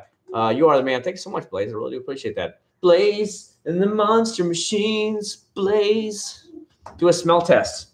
No, I have to pop a seal. I don't want to pop a seal on that. Would you have any advice on how to become a millionaire to make a fortune in the country? A lot of work.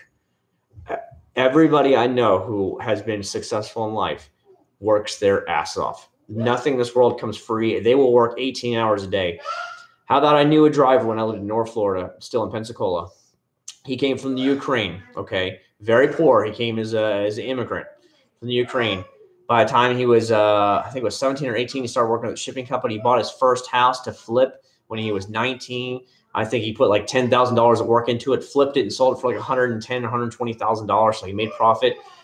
And meanwhile, he started delivering, and so he was making a good paycheck. But then he kept buying houses and flipping them. So he'd leave work at like 9 o'clock at night, go to the house that he bought, and he would start working on the house till like midnight. Then he would go home, and then he'd sleep, get up, and do it all over again. The dude literally works like 15, 16 hours a day. And the guy barely sleeps, but the guy is loaded out of his mind. Most of very high-end successful people literally work their brains off. I mean, that guy has a condo on the beach. He's been on like 40 cruises now, 40 or 50 cruises. He travels all over the world. His wife is wrecked. I can't tell you how many Mercedes, and he just keeps and goes buys another Mercedes. It's just like, holy crap. He rolls in very nice cars. But then again, you're giving your life away to make sure you have that paycheck. And that's what you got to do if you want to hustle hard. Getting a Halifax shout out. Damn, I want to be cool. Hang out maybe sometime. Yeah. Matthew, it'll probably be, I think it's around, would it be October? It'll be sometime around there. I know we're taking the Disney Magic. It starts in Quebec City and then goes up. It stops in a couple places on the St. Lawrence Seaway and then wraps around by Prince Edward Island, PIE, and then comes around to Halifax or Sydney. No, I know it stops at Halifax, but I don't know if it goes to Sydney or St. John as well. And then it comes down to New York City. So it'll be a lot of fun. Disney cruises are like amazing, but they're so expensive. But this was actually a fair price deal, so that's why we're taking it. Where's the ranch? Actually, we just got back from hibachi, Japanese hibachi, so I am beyond stuffed right now. I actually just have a coffee. That's all I'm drinking right now. Ball soda, just smell test on the new soap. Ball soda is awesome. It's old school energy drink. I like it, but I'm all out of it right now. Plans for July 4th? I have no idea. My dad is talking about possibly moving from Central Illinois down to Southern Illinois, so I might be flying up there, taking a week of vacation and helping him move because he takes care of my 97, almost 98-year-old grandma. And so the other family that live down there in Southern Illinois, they want him to buy a house down there so they can help take care of grandma as well. And he said, I might need your help moving. So I was like, okay, just let me know because they're going to look at a couple houses over July 4th weekend. So I said, well, if you buy a house, let me know. And that way I can get a plane flight and I'll fly up there and we'll help you move or whatever you need to do. What's up from California? How you doing, buddy? What happened to your Surge drink the other day last year? I still have Surge. So we have a small little tiny refrigerator. You guys know the deal. It's down there by the pool bar. So we have a pool bar down there, and that's where we actually keep it at. And that's where all my sodas and stuff are. The regular refrigerator is just for regular food stuff. Where the sodas and stuff like that are all down there in the pool bar. Limitless Car Care watches your channel. That's why he has the best soap. Limitless Car Care, he's actually a really cool dude to talk to, man. He's a straight solid player. He's out in New York, and he said he's going to send me all kinds of more stuff. And I've tried so many products, and he's one of those companies that makes the best of absolutely everything. Every one of his products are stellar products, and that's what I like to see. You have a lot of companies that'll make good stuff, and maybe one or two like bad products, and then a lot more good products. But he's one of the ones that every single product he makes is stellar. That's why I highly recommend Limitless Car Care. I highly recommend Wax Gods. Those are two companies that I can tell you right now you're going to have a good time with. You have to buy it online. Just wait till they have the giant sales. They have like a $6 flat rate shipping, and then that's when you buy it all. Another vacation. Yeah, I was on vacation 2 or 3 weeks ago, buddy. Remember, I'm an old man now, guys. I'm an old man.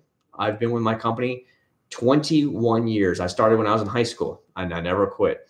So I have 5 weeks of vacation every year, plus 7 option days I can use whenever, however I want to use them. So I have basically 6 weeks of vacation per year. I've only used 2 weeks of vacation this whole year so far, and we're halfway through. So I've got to burn a lot of vacation here real quick. Yeah, hibachi again. Yes. No, I was on vacation 2 weeks ago. We went on a cruise out of New York City to Bermuda and then back. So that's what these guys are talking about. So please understand, I was on a cruise in March. We did a cruise 2 weeks ago. Yeah, 2 weeks ago. And then we're looking at a cruise.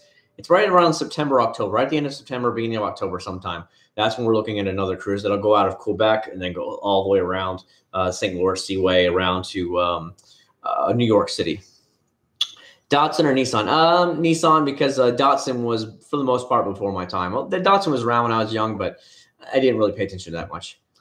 Are you a coffee nut? I am ordering mine online. I say it on Instagram. I drink coffee once in a while. I like the Cafe Bustelo, the Cuban coffee, because I was born in South Florida and I really like a lot of the Cuban stuff. You know, and it really, for some reason, Cuban coffee is like energy, like nonstop. I'm like woo the whole time. So I was pretty tired. When you ride a bike that long, especially a sport bike, you're not like comfortable, like laying back like on a Honda Goldwing. You're like kind of sitting forward, and then you're concentrating. I was concentrating really hard with the rain, making sure that because once in heavy thunderstorms are really coming down, if you go too far out, you can't even see the cars anymore. So I was really leaving myself a big gap there, especially on a motorcycle, in case anybody decided to slam on the brakes or do anything stupid. So I'm really trying to keep an eye on it. And I every time I could, I'd get over so I didn't have anybody in front of me throwing up that spray in front. And that's what I was doing all the time. Yeah, Cody, pool bar. Yeah, I understand, Dalton. Just send a private link. Yeah, YouTube blocks all that stuff. You can't send the links. Craft coffee. Yeah, that one was 3 days. That's good. I've tried Black Rifle Coffee Company. It's okay, but I kind of like Cafe Bustelo a lot more. What you say about Limitless? No, it's in New York. Limitless Car Care is based out of New York. He says like an hour and a half north of New York City, Cody. Following Cody in the conversation, 2 milk, 1 sugar. Is that coffee? Everything's coffee. As long as the coffee was in there before you put anything in there, it's coffee. Thanks for the Mother's Ultimate Carnival. Yeah, for sure. Thanks so much for watching. I'm glad you really enjoyed that, Paul. Sorry for being late. What's the name of the new Meguiar? Oh, sure. I'll show it to you real quick, buddy. So here it is right here. You can get this at Walmart. It was in one of those center aisle things by the cleaning area. It was in the center aisle thing. So basically, for what it is if you use the standard level, like 1 ounce per 1 ounce of water, 1 gallon of water, it will just regularly clean your car. But if you use 2 ounces of product per 1 gallon, it will actually strip your wax. So this is another one of those new. It's just like turtle wax. But turtle wax beat Meguiar's to the game. Oh, by like 2 years they beat him to the game. That tells me that turtle wax's max power is doing pretty good if Meguiar's had to copy it. Oh, because people dog turtle wax. They always say turtle wax is garbage, pure crap. It's not. Maybe 20 years ago they were pretty cheap, but they're getting so much better. And that's funny that Meguiar's is now having to play catch up. I like that a lot. Are you using your money for the vacation? No, Aaron. Our money goes into the same account, Aaron.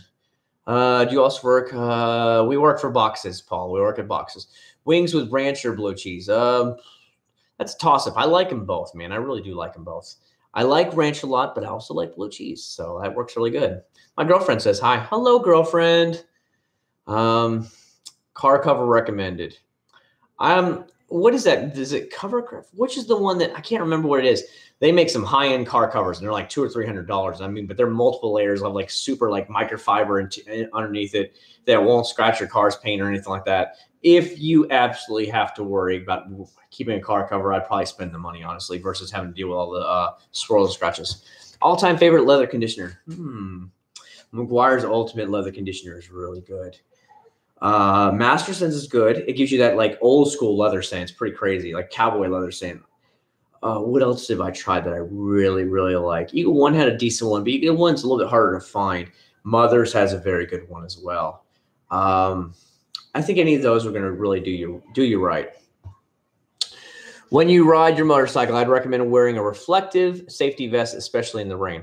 Dalton, actually, the jacket I have 4 different motorcycle jackets. The one I wore today was my Icon jacket. It's all white, and yeah, the whole back end is like black and dirty now. And I'm like, I just washed it, so now I got to wash it again. I was like, oh, but I had my yellow backpack on. I have a yellow backpack, and I because remember I took the motorcycle there, so I had all my tie downs and whatchamacallits in there in the rope. If you guys got to see my Instagram picture, all that was in there. So I had to stuff it back in the bag, and I put on my rain pants, but it doesn't matter. I was already soaked before I even did it. So it's like, whatever.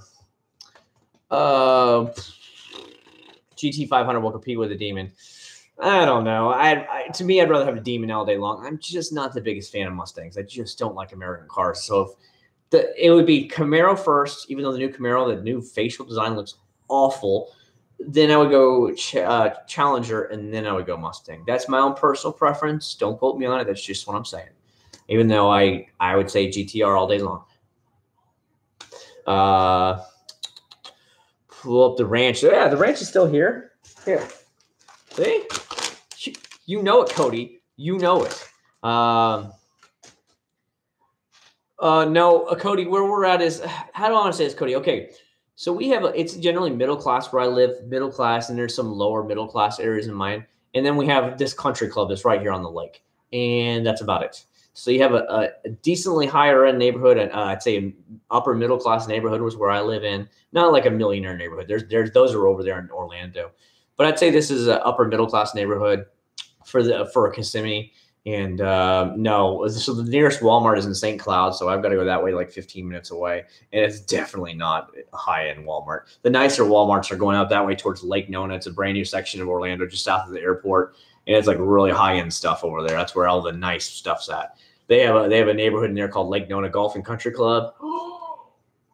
If you don't have $1 million, you better not even step foot in that neighborhood. Those homes are like 9,000 feet, 12,000 feet. 13,000 square foot. And you're like, holy crap. And you were talking, $10, $15 million. Those are where those homes are at. Every home is like on a 1 acre lot, dude. It's just getting in there. Security is out of control there. You can't even go anywhere near it. There's security everywhere.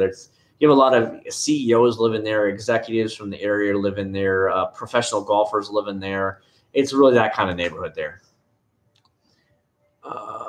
Oh God, I can't stand all that. The SUV craze is driving me nuts. Now the gasoline has come back down again a little bit. That's cool, but I just think it's like too many SUVs. Everybody has to have an SUV. What about the people that don't need an SUV and enjoy cars a lot more? Like me. I'm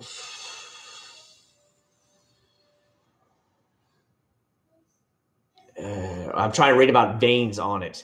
If you ever try to wheel it to cleaner, no success. I don't know, man. I've never had the white veins on a wheel before. Sorry, buddy. I was trying to read your thing. I was trying to make out what you're saying, so I apologize.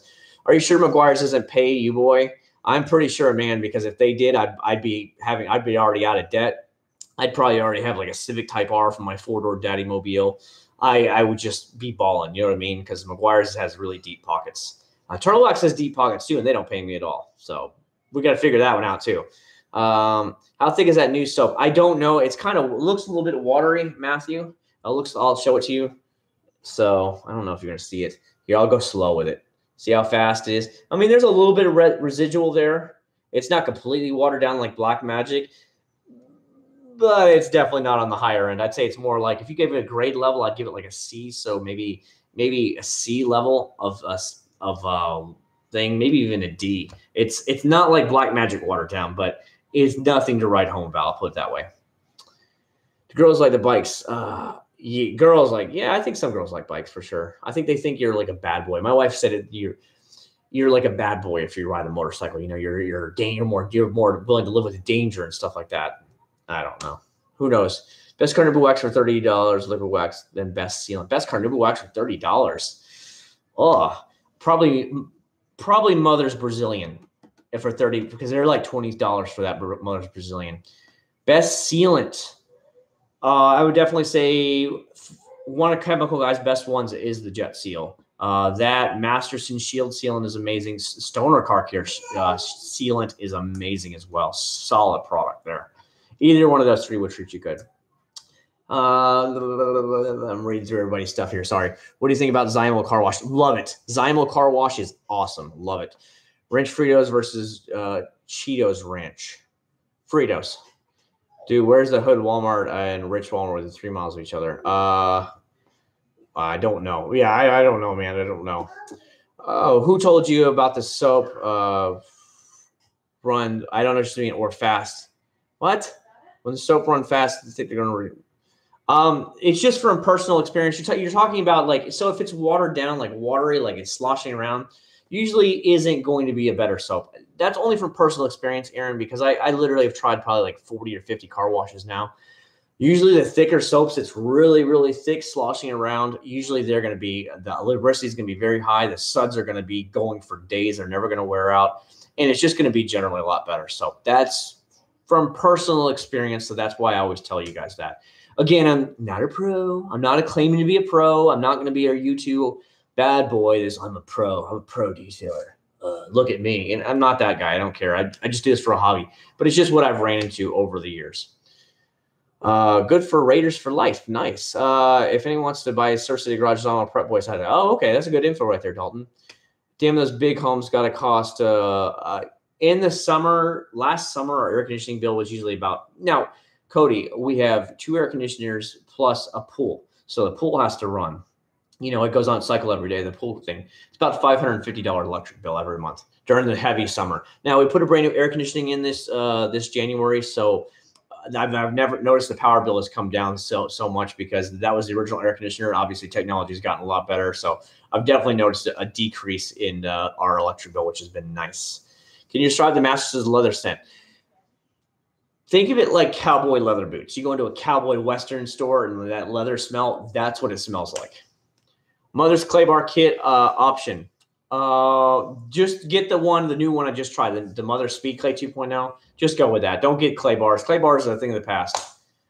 Matthew, we're going to see what happens. They call him the Prelude Wizard. He's over there in Wesley Chapel. He literally specializes in preludes, but he can fix anything you need. Literally anything, he can fix it. But he specializes in preludes because he's owned so many over the years, and he told me he's going to get the electrical working. He's going to start working on it Friday or Saturday of next week. He already's working on a current engine. He's literally having to swap an engine from one car to another because this girl seized the engine up and it cracked the rods, and it was like, oh my God, how? It wasn't changing the oil. So he's swapping that out this weekend. He said next weekend I'll get the electrical work done, or at least I'll figure out what's going on so we can get the parts in, and then I'll start looking at the transmission.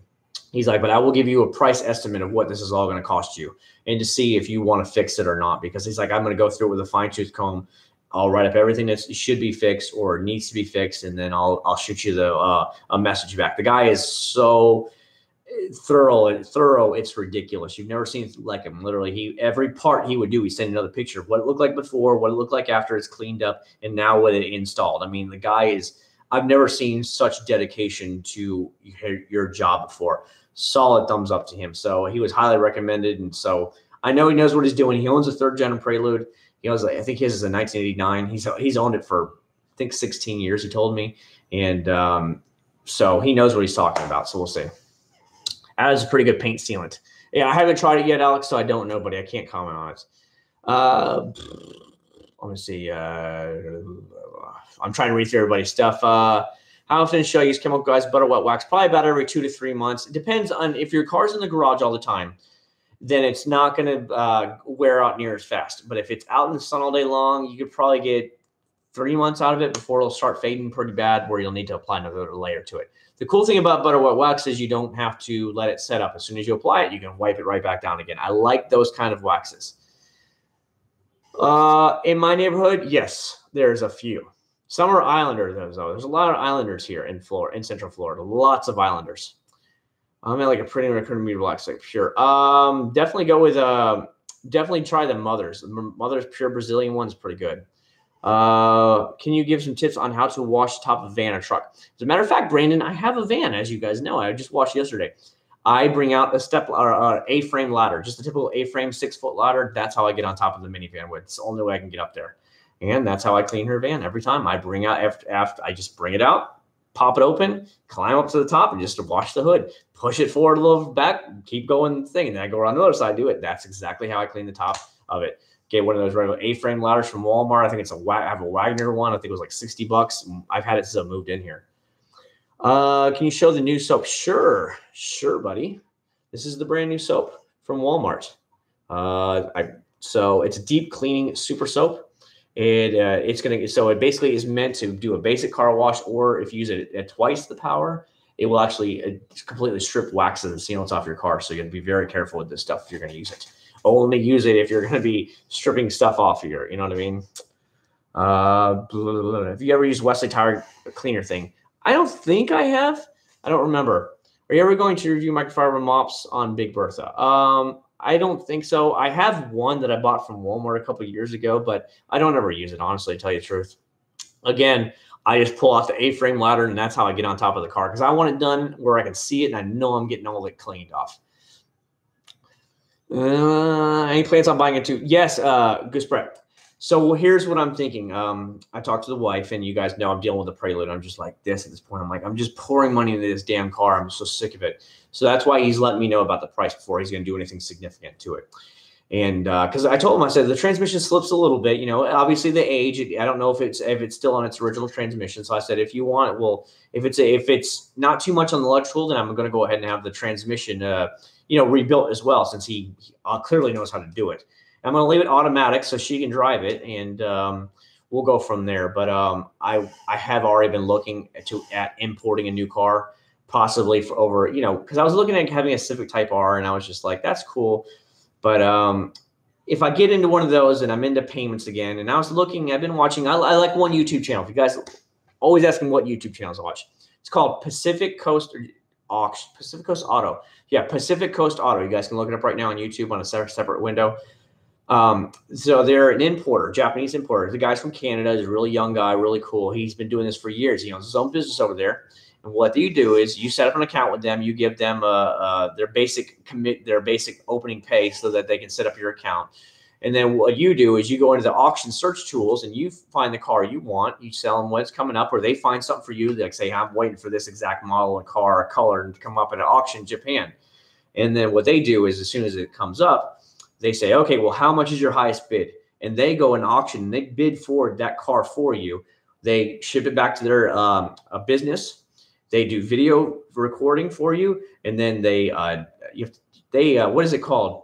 Taking off the road Japan. So they take the plates off it. They deregister it in Japan, and they send it to the port and they ship it across. But while they're doing that, they next day are you in all your paperwork you're going to need, because now you got to, once you go pick it up at the port, then you got to go to the DMV. But anyways, getting these cars from Japan are much cheaper. Japanese cars have usually very low mileage compared to American cars, and you get all that forbidden fruit, all those cars that we weren't allowed to have back in the day. Now that they're of age, you can buy them. So I was looking at a Toyota Arista, which was sold as a Lexus GS 300 in America. But unlike the ones here, they actually had the option of coming with a 2JZ twin turbo engine, the exact same engine the Toyota Supra came with, identical. So not only would I have a luxury car, but I have a powerful luxury car for only a couple grand, like a loaded one in mint condition with like 50 and 60,000 original miles. 50 and 60,000 original miles, about $3,000 or $4,000. That's it. That's all they charge. That's all they go for over there. So then you pay, I think it was $900 something. They quoted me at shipping to Jacksonville, Florida. So for less than $5 grand with everything in, I'm going to have basically a mint condition, 50, 60,000 mile, basically a twin turbo engine. That's essentially a family Supra. I mean, come on, that would be perfect for me without having to go into car payments again. And so I'm really leaning towards that kind of thing.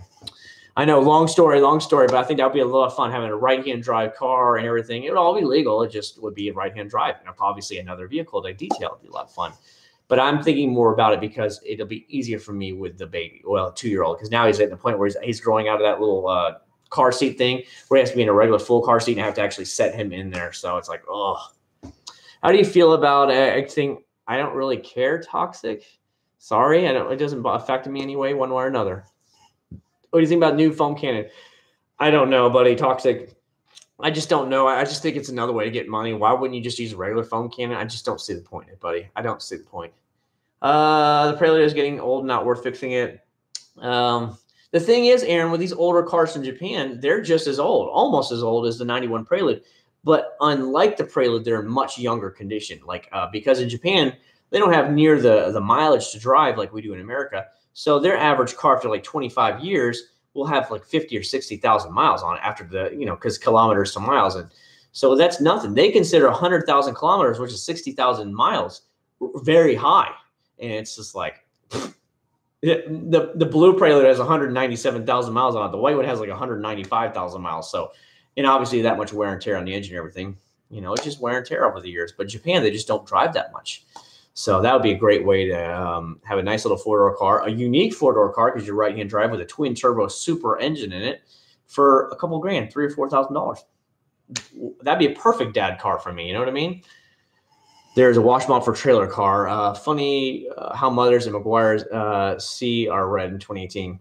Yeah, for sure. But I've been really impressed with Mother's new speed line. Their new speed line for 2018 has been very solid, very good. Without getting a personal, what do you do for a living? He said he works a couple times. I work for a shipping company. I've been there since I was in high school. Never quit. Do you watch Haggard Garage? I've never seen him before. Thoughts on R32? As a matter of fact, Cody, I'll tell you right now, I actually was dealing with an importer 2 years ago, and I was going to import an R32. This was before I bought my R35 GTR. And I was looking like a 1992 GTR. And so first I had to get the money. So I was going to get it financed through the bank. Well, obviously, because there's no car here, you have to take a line of credit loan from a bank. And even with my best credit score you can get, you're going to pay this astronomical 9 or 10% for a line of credit loan because it's not on a car or anything. So they don't have any like backing. If you back out, they're screwed. So they charge you a lot higher interest rate. And I was like 9 or 10% on a car loan. What the heck, man? And then I just backed off. I was like, at this time, nah, because my payments were going to be something like $560 a month for a $20,000 loan. And I was like, ew, no. And so I was just like, nah, I'm done. And I just backed off of that. And then that's when she said, well, if you sell a 370, you can go get yourself a newer GTR. And obviously with the GTRs here, I don't deal with import or anything. It's just here. Obviously the car's here. So you can get the auto loan, which I got. My auto loan is like 2.6% because I have such good credit. And I was like, done. And that was on a used car because, new cars, you can get it for like 0 or 1%, whatever. But a used car is a little bit higher. So I got a great deal. And I was like, can't complain. Exactly. 2JZ. So what they said is that Arista with a 2JZ twin turbo engine is essentially a 4-door Toyota Supra. It's the exact same engine. They said even though it's rated 280 horsepower, they said if you slap that 2JZ on the dyno, you're going to run 310 to 320 horsepower. And you're like, because back in the 90s and stuff, they had the gentleman's agreement between Japanese cars that nobody would put out a car worth more than 280 horsepower. When we all know many of those cars were way over 300 horsepower, but they had to say they were always, it's just 280 horsepower. And you're like, that car is way more than that. So it'd be a lot of fun. It'd be a great 4-door car for me without breaking the bank or getting into super debt again. I like the new Civic Type R, but to have something so unique as a JDM car, and on top of that, a right-hand drive car that had that much power and unique with a twin turbo 2JZ, that'd be a lot of fun. I got to tell you, people are going to look at you like, whoa, you're on the other side of the car. That kind of stuff is cool. I'm okay with that. I'm okay with a 4-door car. Again, I like cars more than I like SUVs personally. Yes, Toyota Crown. It's not sold in the USA. They're actually making a new Toyota Crown. For anybody who doesn't know, Toyota makes a vehicle that's kind of like a high-end executive car. They sell for over $100,000. They're called the Toyota Crown. They're ridiculous. Like the back seat can actually push the front seat forward from the back. It will recline like this. And then there's usually a hole in the front seat, or you can put it down. You can push your feet through the front seat so you can sit like this on it. It's just nuts. The Toyota Crown is nuts. It looks like they're ridiculous. They're ridiculous cars. They're not like cool looking. They're definitely like this dude has a shitload of money. That's exactly what it is in order to have a Toyota Crown. My F-150 has 245,000 everything in the factory, and I use it for the fields. As long as you keep everything stuff up, that's what you want to do. You know what I mean? Are you going to try the new Eco Wheel Cleaner from Adams Polishes? I don't know. I haven't bought any Adams in a while, Jake. What is the best tire shine for super high shine? Sure, easy. Dub Tire Shine if you can find it. Meguiar's NXT, Mother's Speed Shine 2.0, or definitely Griot's Garage Black Shine tire thing. Guerrero's Garage is probably the best. But those are all like very damn close to each other. There's such a high wet shine. I ordered a thing from Chemical Guys, Mr. Pink Stud 64 ounce. Yeah, that's a pretty good deal. If you're going to be using the foam cannon, you can't get any better than that. It's a solid car soap in it. Amazon, I bought some stuff there too. Get a Dodge Neon SRT. No. I'm not into the American cars. I'm sorry. I'm just not into them. And why would I want a little Dodge Neon when for like $4,000 I can buy what was a Lexus GS300 in America, and it might only have 50, 40, 60,000 original miles on it, and it's a twin turbo engine from the Supra. I think I'll take that instead. That's just my own thing, though, to be riding around in a fully luxury car and you getting a little bit of power to it. You know what I mean? And a lot of people actually make those into sleepers big time. They're importing them. And because it has a super engine, you know all the mods it can have easily, because super engines are ridiculous. And now you have a four-door sedan which you can haul ass and have like 700-800 horsepower out of. It's like, yeah, I wouldn't do that to it, but I'm just saying it is available. Would parts be hard to find for that car? No, because it uses the exact same. Again, the engine is the 2JZ out of the Supra, and it was sold in America as a Lexus GS300. So it wouldn't be hard to find. In Japan, they don't have the Lexus brand. They just sell everything as a Toyota, and that's why it's called a Toyota Aristo. It's short for aristocrat. That's what it sounds for. What tire shine lasts the longest? Probably stuff like Chemical Guys VRP, Adams Tire Shine, Masterson's Tire Trim and Tire Shine. Any ones that come in like a cream, they're going to last you the longest by far. Oh, what's up, Chad? Glad I didn't miss this. No problem at all, David. Yeah, my throat's like killing me already. I've been talking so much, but I love hanging with you guys. Getting to hang out with you guys is a blast. My channel in the last couple of months, like 3 months, is just exploding in population. I'm loving it. At this rate, I'd like to see 25,000 by the end of the summer. I would even like to see 30,000 by the end of December. That would be really cool. If some people were commenting recently, they're like, holy shit, I thought you had like 200,000 subscribers. And I'm like, no, dude, no. And they see I only have like 23,000 subscribers, and they're blown away by that. And, that means a lot. It really gets me right here because of the fact that, they took the time and they thought my channel was that big when I know it's not that big. And, I don't have all the fancy stuff on it to even say I would even be as good as somebody with 250,000 subscribers. That's really cool. I told him, I said, I don't dream about ever having one of those YouTube, push button, play button things that they send you when you hit 100,000 subscribers.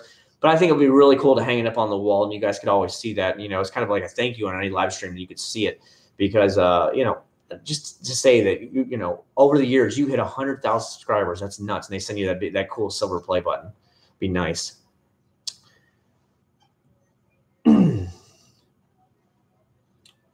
Actually, Cody, you just got to buy it from Japan, Cody. Not here in America. You've got to import them, Cody. You got to think over in Japan, they're a dime a dozen or whatever. So whenever they come up, they're not expensive. Let's put it this way. A couple of years ago, an R32 GTR in good condition would be about $12,000 or $13,000. Now, with the demand for Americans buying them because they're over 25 years old, now for a good condition GTR R32, they're right close to $30,000. So what a lot of these guys, Americans, were doing is they were buying them, keeping them for a couple months, getting them all registered, keeping them for a couple months, and then turning around and making a profit after 6 months of like $4,000 and $5,000 off them. They're just pushing it through the roof. When I was looking for the R32 in 2 years ago, they were selling between $20,000 and $23,000, $24,000 for a mint condition one. Now they're up to $30,000. In just 2 years, they've actually gained $5,000 in sale at the auction. But over in the auctions, it's not like many people want a four-door older luxury sedan. They just don't hold their value. I'll give you an example of something. So a Toyota, what do they call it? Celsior. You guys know Toyota Celsior. What it was sold in America was a Lexus LS400. I think it was the LS400. You can get the fully loaded bad boy, every single bell and whistle in there, and they sell in Japan for like $1,000 or $2,000, and they'll have 40 or 50,000 miles on them. They're all over. You can look at the auction page that I was talking about from Pacific Coast Auction. It's nuts. That's all they sell for, used. And now, granted, they're 25 years old, but when it only has 40, 50,000 original miles, I mean, that's nothing. Most parts on there that might be worn and tear might be like belts or something you might have to check up on. But Japanese people usually treat their stuff a lot better. So to have a fully loaded car with that little bit of mileage for $2,000, it's way better than having a crap box here off the side of the road for $2,000. Think about it, guys. It's just you don't have the high demand for it. The cars in demand are obviously the R32s. Your 33s are starting to go up in price now as they're getting closer. R34s are skyrocketing in price. That's just the way it goes. You know, Supras are going up in price. RX-7s are going up in price fast. That's as they become legal for sale in America now. The 25-year rule is coming up, and now they can sell those and bring them in. The prices on the auctions are just skyrocketing on it. Like a twin turbo Super in good condition, we're talking $30,000, $35,000, $40,000 for a mint condition one. It's just getting stupid now for them, and that's just the way it goes, guys. That's up for foam cannon. Honeydew snow foam. Mr. Pink, Chemical Guys, Mr. Pink. A lot of the Chemical Guys soaps does really good in it. Masterson's Mystic Snow Foam did great in it. Heck, Limitless Lather, which is from Limitless Car Care. That not only is like the best damn soap I've ever used in a 2-bucket method, but it's also amazing in the foam can. You guys can go see the results for yourself on my video. Just mind blowing how good that is. It's almost 8:30. I'm cleaning my windows. Make it happen. Make it happen. What's the best water repellent? Get a sealant. Get any type of sealant. That stuff lasts the longest. You can put it on your headlights, which will help protect from UV so it won't yellow over. You can put it on your glass. You can put it on the sunroof. You can put it on taillights, everything. Get yourself a sealant. I love putting sealant on my windows. You let it sit the 20, 30 minutes to let it settle in, take it off, and it's like putting Rain-X on your windows. It's great. And a little bit goes a long way. You can use that for your paint as well. Or, you know, Rain-X, it can only be used on glass. So there you go. Was it GS400? No, it probably was Esteban. I'm not the most knowledgeable person. I'm just throwing it out. I know it's the 400. So if you're right, Esteban. No worries about rude. You guys can call me out, whatever you need to call on. You'd be like, you suck. You know, you'll get these comments once in a while, which you know are nothing but trolls, and they'll troll you, and I'm like, that's great, banned, you know, because I don't deal with trolls. And then I don't ever feed the trolls either. I just ban them, delete their comment, and they never know I even existed. You know what I mean? Why Toyota does sell a Crown in the U.S.? I don't know. It's probably because they're such high priced. I don't think they're ready to come to America. The Toyota Crown, I think, is $100-something thousand. And now you're starting to compete with like a Rolls Royce. And honestly, they're not the prettiest cars in the world. They're not sexy. They really look like a Rolls Royce, like an estate type car. They just don't look sexy. 100,000 channel means about 70,000 a year. Honestly, Cody, it's actually all on the amount of views you get. You can have a crap load of subscribers, but if those subscribers are not watching your videos, and regular people that aren't subscribers aren't watching your videos, it really doesn't matter. You need the views. The views is what pays, because then the views, what happens, Cody, is you let the ads, you let them place ads on there. You let Google place ads on before the video or whatever it is, and then you get a piece of the pie. So you could have 10 subscribers, but if you have 1 million views on that bad boy, you're going to make a decent little chunk of money off it. I think 1 million views is like $1,000 or something like that. So just giving you a heads up. That's what I think they mentioned. That's about what it goes for.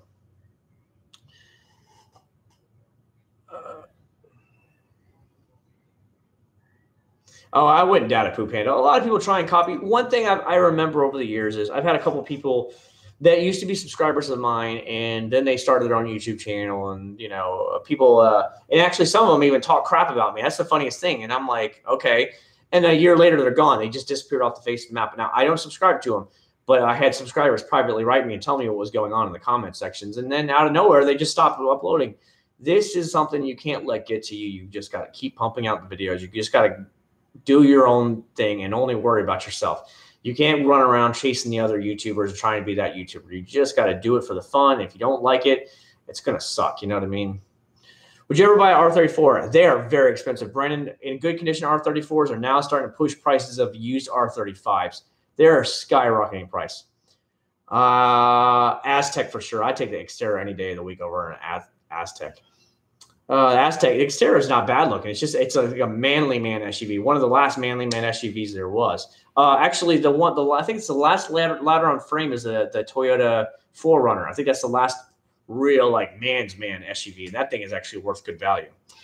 All right, guys, 10 o'clock in Texas. Got to work at 7 a.m. Thanks so much for stopping by, Brian. I really appreciate it. I understand why some GTRs are illegal in the U.S. They don't let it go over. Okay, Matthew. Canada has a 15-year rule.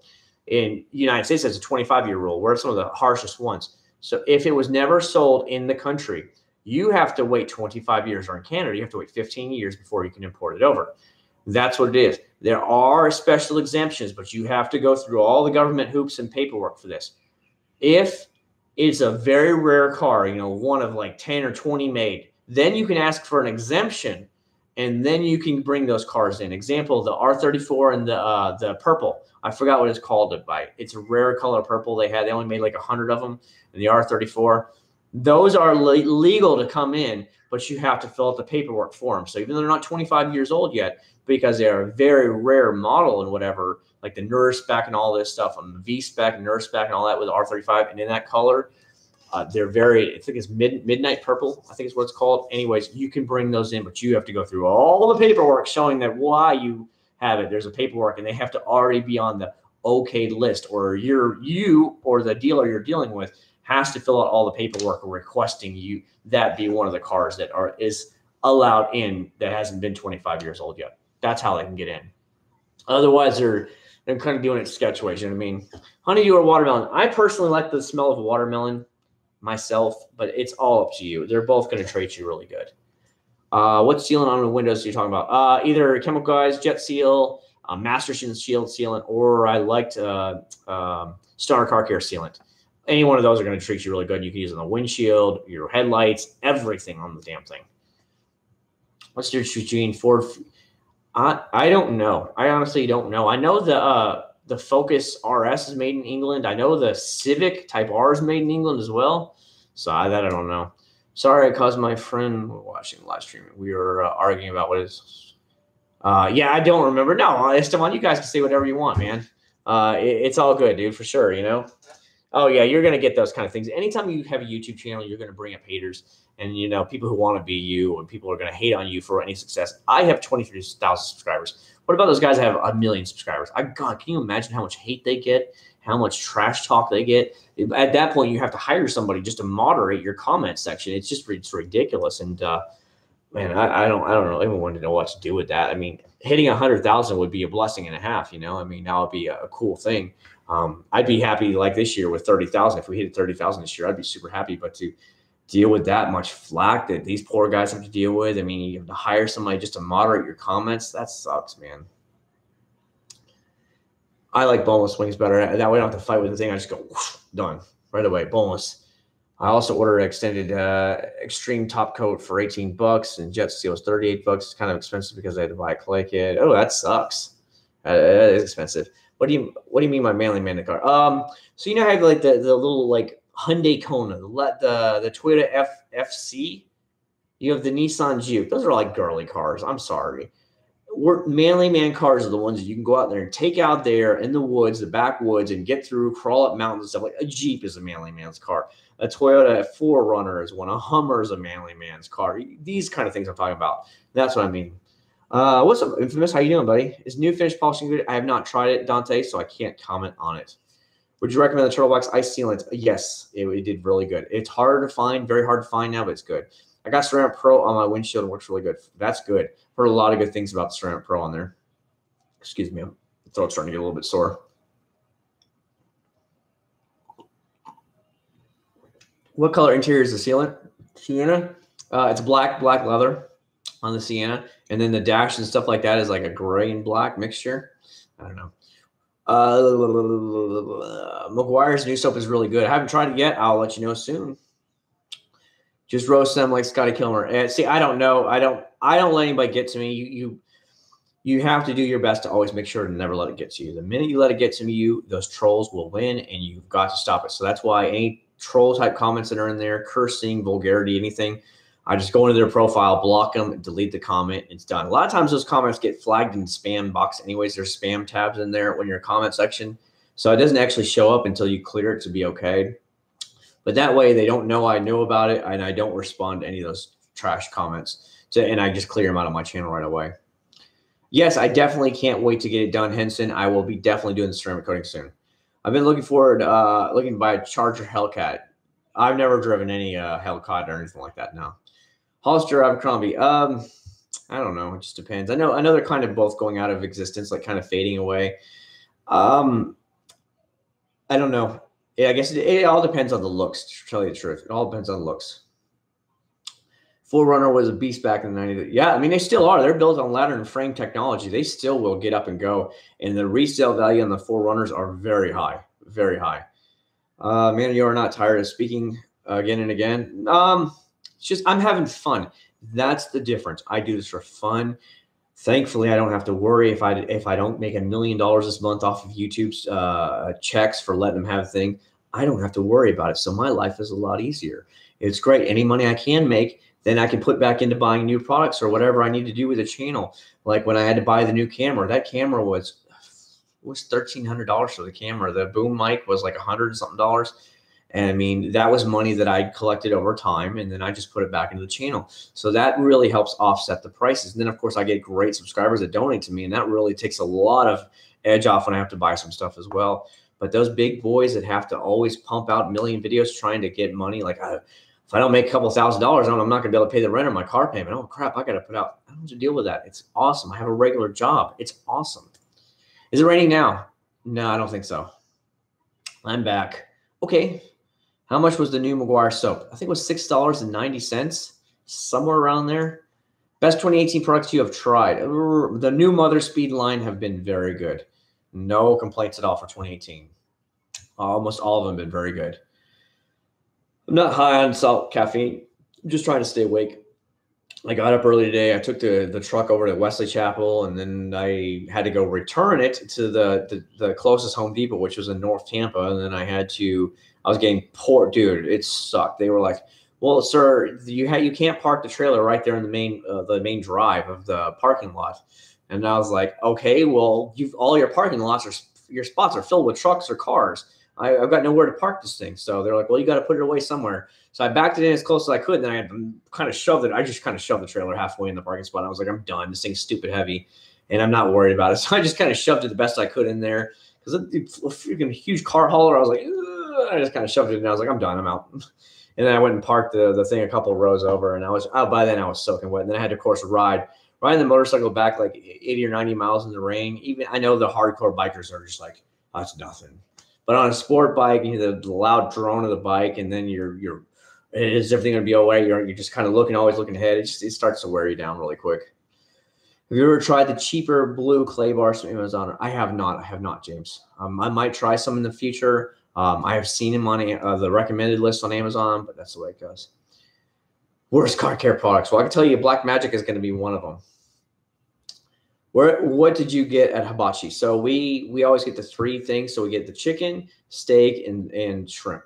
So you get the 3-piece meal, and then we share it. So what they do, like a family sharing thing, and it's like $30-something, whatever, with all your drinks and everything. So it works out really good. What's up, Dustin? How you doing? Chad, did you get a Crown Vic for daily? Oh, no. I'm more of the JDM, man. You know me, I'm JDM for life. What trailer are you talking about? Shoving back there. So I rented a Penske truck, and then I had to rent one of their Penske trailers for car haulers. That's the trailer I was talking about. So there was no room to like back it in. It was so tight. So I got it halfway backed in the parking spot, and it was kind of hanging out in the little, the aisle of the parking lot. So I jacked it up, took it off the truck, and then I had to manually just kind of shove the thing back in there because it was kind of uphill, and the damn thing's kind of heavy. And I was like, so I got it back like 5 or 6 more feet, and I was like, screw it. It's sticking out a little bit in the little aisle, and I was like, I'm done. This is what you get for not having any room to park these trucks, so screw it. And it was pouring, dude. It was a complete thunderstorm. I'm having to push this thing out of the driveway. I was like, man, it sucked. How hard is it to do a paint correction as a beginner? Squid, it's not that bad, buddy. Get something like a Gorilla's Garage 6-inch DA polisher. Start out with like an orange cutting pad with a polish. It doesn't. The good thing about like Gorilla's Garage or any DA polisher, if you put too much pressure down, it'll actually stop the pad from spinning. It literally stops. That's the good thing about DA polishers. It will save your butt. So we're there.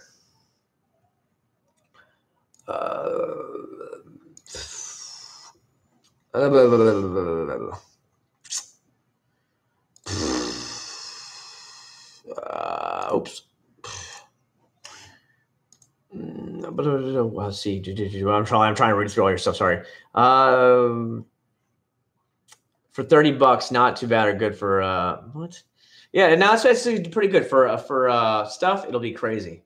You know what I mean? It just gets nuts. because it's really not that much money when it comes down to hibachi. Hibachi can get like stupid expensive. You get some, maybe you want to get some sushi on the side and stuff. You can run up a bill $60, $70 without batting an eye. So 30 something to get out the door plus your tip. That's not bad at all.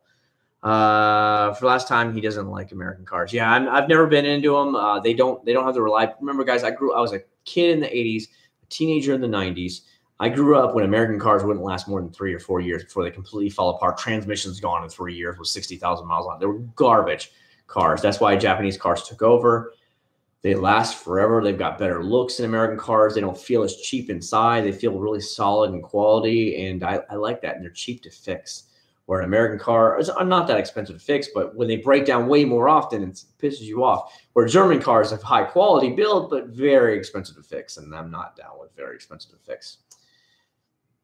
I'm just concerned as Meguiar's ultimate compound left a fair amount of haze on my black paint, which I corrected applying. Just make sure, the ultimate compound, you just don't go too heavy with it. If you have a DA polisher, you don't need to put more than, I think it's a couple of pounds worth of weight down. You just kind of put a little bit of pressure down and then go from there. Go back and forth in a crosshatch pattern. Back, back, back, back. And then you go up, down, up, down, up, down. Overlapping 50% of the time every time.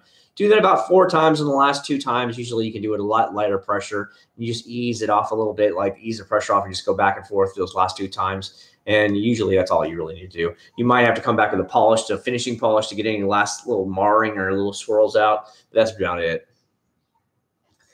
Best car under $30,000 and under 50,000 miles can be anything. Don't say Accord or Camry. A fun car under $30,000?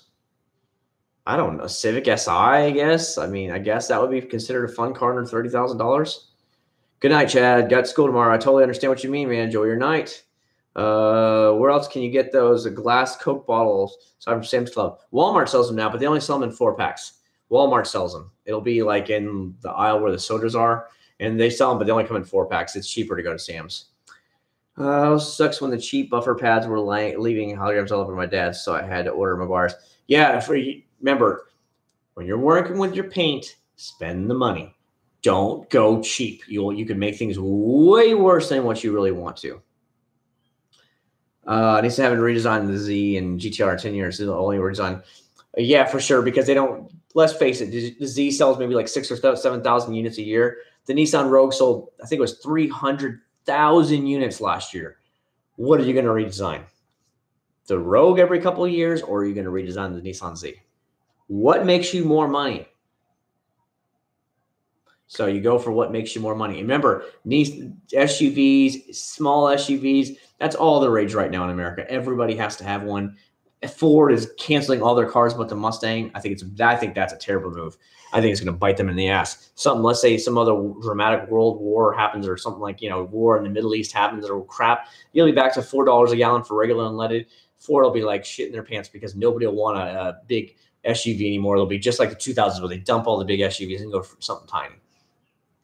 Have I used a rubber buffer? No, I don't. I just use my DA polisher, man. New Meguiar soap is foam test. What? The new Meguiar soap foam test. What, Ken? Coating and chemo. You get what you pay for, guys. How do you feel about using a glazed fill-in? I honestly, buddy, I personally would rather do the proper paint correction than just fill in the swirls.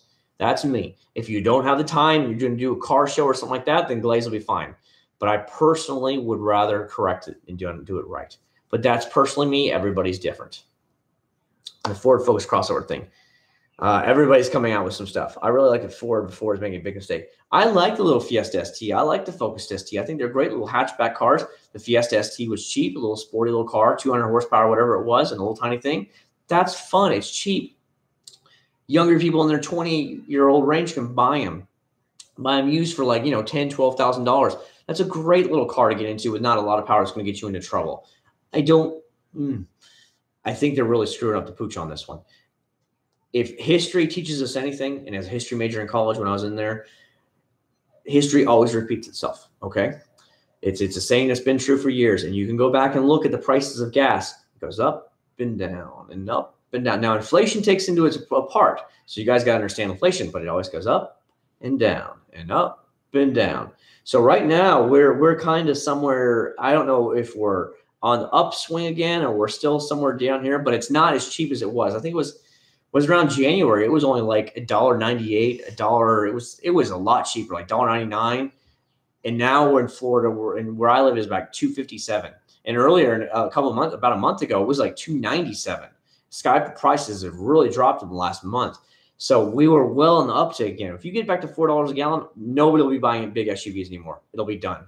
Just like last time, and then you'll see that big SUV craze go. They'll go back to the smaller cars again, and then you'll see the gas prices plummet again because whatever, that's the way it goes. Anytime something happens in the Middle East, oh my God, it happens every time. If you can bet on it.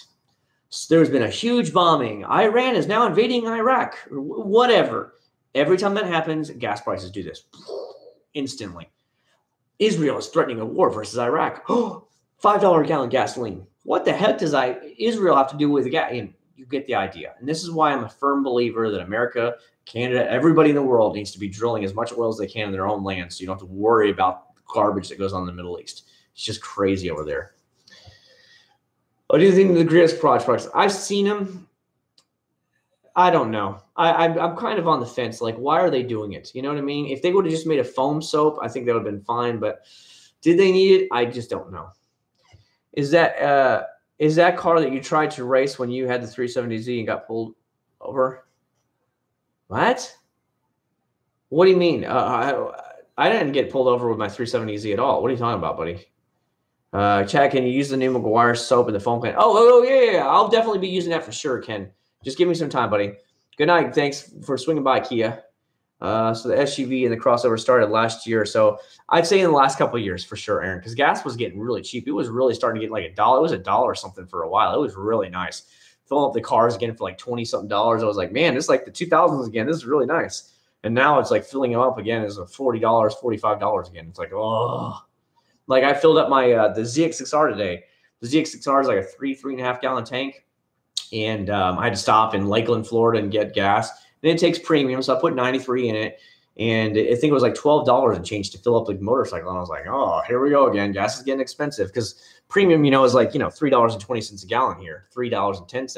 And I know for the West Coast guys, they're like, that's cheap, ha, ha, ha, that kind of stuff. But, I remember just a year ago, filling up the ZX6R was like $8 or $9. So it's definitely gone up. Do you cook or does your wife cook? We don't cook at all. We go out to eat a lot. Other than that, usually, remember, I work evenings. She works during the days. So we really don't see a lot of each other. You know how it is. Just got a truck polish and steel with Suds box eliminated. It looks great. Maybe in the future, Cameron. Maybe in the future. Thoughts on towel heads? I've never tried them before, so I don't know, Cody. Chad, what is the name of the new Meguiar soap? So here, hold on, I get it for you, buddy. Hold on. So I'll let you see it for yourself. So it's Deep Cleaning Super Soap, a.k.a. Turtle Wax Max Power, a.k.a. cheap ripoff of Turtle Wax. Oh. And I'm going to call them out in the video, too. I'll be like, why was this needed to be made? Are you basically copying Turtle Wax? I'm not going to be rude about it, but I'm going to definitely bring it up about it. And say, like, Turtle Wax must have been doing freaking good if Meguiar's had to get in on the game. You know what I mean? Vinyl cleaner. Vinyl. Probably Mother's VLR because it's actually vinyl rubber leather is what it stands for. Try that, Jacob. Yeah, I'm not in the SUV fan myself. Thoughts on the 2019? I actually like the design. I think they do it a lot better with it, buddy. It doesn't smell good. I haven't opened it up yet. I haven't taken the seal off. Just join the stream. This is like 2-in-1 or what? Live from Maryland. Have you tried ammo? No, I have not, buddy. Chad, do you review on Towelhead? Okay. Well, wasn't there a car that pulled ahead of you and then was chased by a cop? Oh, yeah. That was so what happened is I was coming down from work. It was a 2-lane road, and then it opens up into 4 lanes as it comes into Kissimmee. So I passed the guys 50 miles an hour. The dude's doing like 43, 44 miles an hour. He was in a Pontiac GTO. I passed him. I'm like, hey, you're doing under the speed limit. Like most people here in Kissimmee drive way under the speed limit. They're slower than hell. So I passed him. No big deal. I was doing so I passed him, got back up to 55 where I normally cruise about 5 over. So I know the cops aren't going to worry about me. And then he flies up behind me. And I'm like, okay, whatever, dude. You should have been, why weren't you going this fast? I hate those people. You guys know what I'm talking about? You pass them on the interstate, they're doing like 10 under, then suddenly they're all on your ass, and you're just like, bitch, why weren't you going this fast before? Anyway, so he was doing that. So when it opened up into 4 lanes, we pulled up to the light. We got to that light where it first opened up into 4 lanes. Well, then at the light, he completely floors. I mean, and I wasn't expecting him to race, and he just took off and went. Little did he know, and I didn't even know, there was a cop right there. He took off and went, whoa! That cop comes right behind. I can see the cop doing this in the rear. I didn't know it, but I see these lights going back and forth, back and forth. He didn't have his blue lights on yet, but I'm like, this dude's gaining on me and weaving back and forth. It's probably a cop. So I just stayed at 50 miles an hour. I didn't speed up, nothing. I just left it at 50. And he goes, whoa, right on by me, turns on the lights right behind that Pontiac GTO. I was laughing my ass off. I'm thinking, you dumbass. You're an idiot. You know, back there is fine where there's no traffic, but up here where there's a lot of neighborhoods and stuff, this is where the cops are usually sitting all the time. So you're an idiot. And sure enough, he got busted. First street, I guess he got hit for street racing because I didn't, off the light, I didn't floor it. I just was like, okay, where is he going? And I just kind of kept on going, and the cop went flying by me. So that's a story for you guys. Story. Now, I have a lot of people that rev on me with the GTR. You'll see that a lot. I get revved on a lot with the GTR. It'll be usually like stupid Honda Civics, and you're like, why are you wasting my time? You know, if you want to see it go fast, just say, hey, can you floor it for us and let us see it? But don't try and race me. That's so dumb. There's a Turtle X Max Power foam. I don't know. I haven't tried it, brother. Yes, Ken, if you started your own stuff and you sent me anything, the only thing I ask for is you hook my subscribers up with like a 15% discount off all your products, 10 or 15%, and hook me up with a banner that I can hang on the wall. That is what I ask from. That's the 2 things I ask for every single company that contacts me. I want a discount for all my subscribers with a Cord 79 is my subscriber discount, and then I would like a banner from your company put up, like one of those, you know, 4 or 5 foot, 3 or 4 foot, 5 foot banners, you know, by like a 2 feet tall. So I can, you know, kind of display the company's thing. That's what I try and always do. What's funny about the Meguiar's new soap is Turtle Wax 2 years. For sure, Matthew. That's why I'm going to kind of call him out and be like, really, Meguiar's is ahead of the game on this one. I don't like the new Big CC 4X. They look really cool. I mean, they get what they need to get done, Aaron. But we learned a long time ago when we were looking for minivans, minivans have way more room, and they're so much easier to get in and out of, and they're so much more comfortable. I would just use dish soap once a year to strip off the wax, do full paint correction instead of buying. Yeah, that's a pretty good idea, Brandon. I've done that before. I have a Crown Vic and it does 16 miles per gallon. That's terrible. My GTR gets better gas mileage than that. Seriously, the GTR gets like 17, 18 miles a gallon in the city. 19, I think it's what it does sometimes. And then on the highway, I've seen it get 23 miles a gallon. 545 horsepower does better than a Crown Vic gas mileage. Just saying. I'm just saying. SUV is the new station wagon. Actually, I learned that actually SUVs are classified as station wagons. I know it's nuts, but according to the DFV, they're still stuck in their back thing. So they consider those a station wagon. Pretty crazy, huh? Did you give him the white people smile when you passed the GTR? It was at night, Cody. It was at night. I was just shocked because you know me. I had a dark tinted windows on the 370s. You had 5% limo tint on them. And I was just like, it's, you know, if you're speeding on the highway and somebody's gaining on you, you better damn well get off that gas. Don't hit the brakes. Just get off the gas and get back down to like 4 or 5 miles an hour with the speed limit or whatever. Don't hit the brakes because they know you realize what's going on. Just don't hit the brakes. Get off the gas and get it back down to like 72, 73 miles an hour. Just cruise. Just keep on going like you've been doing that the whole time, you know, and he must have got you error or you just passed somebody and you're going fast for a second. But that's what I had. I was just doing 50 and you see this car like going through the traffic like really fast like this. You can see him gaining on me and I'm like, I'm just going to chill. I knew right away. I was like, it has to be a cop gaining on me like this fast. It's ridiculous because people here drive so slow. The slowest people you've ever seen. And it drives me up the wall. So anybody going that fast, it's like, yeah, it's probably a cop. And sure enough, it was. No, Cody, these are shitbox Civics. These are really bad, Cody. What companies do you have discounts with? Most of the companies on the wall I have discounts with. Your Stoner Car Care, Limitless Car Care, Rev Automotive, Masterson's Car Care. Who else do I have it with? I've got a few other discounts as well. The good though, I'll be real with you guys. If you can wait till any of their special deals, like a holiday weekend sale, that's when you're gonna get the better deals. Because my discount will be like 10 or 15%. But those when they do those super sales for those special weekends, you'll get like 25 or 30% off. That's when you buy those products because now they're as cheap or cheaper than Meguiar's and Mothers. That's when you buy them. You're right. Hit the brakes. Yeah, cops know right away. As soon as you hit the brakes, you've already admitted guilt that you were going fast and that you know the cops are behind you. Just let off the gas. Just keep on cruising. I'll give you another example. I was in my dad's car way back in around 2000. I was going to Clearwater, Florida. I lived in Clearwater, Florida, and I was on Interstate I-75 going around Ocala. I was doing like 88 miles an hour. I was moving. Okay, I was moving in my dad's car. I was in the middle lane or something like that.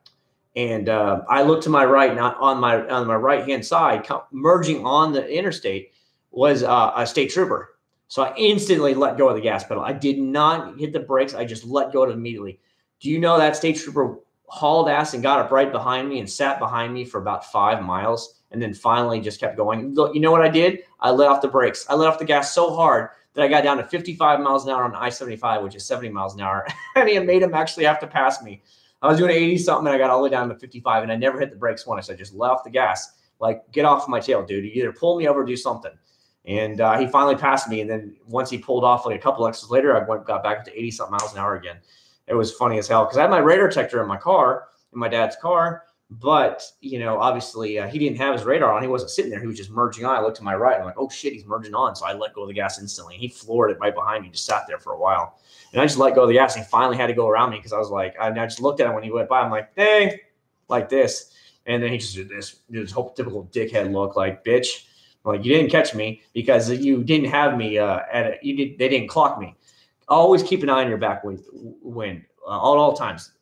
I used to drive long distance all the time. And I got used to it. Many times the state troopers will come behind you and pace you from behind. And that's how they hit you. So if you keep an eye on your back window, you can make sure there's nobody actually coming up behind you. And at night, if you're doing like 85 and somebody's gaining on you, more than likely is a cop. Get the hell off those gas.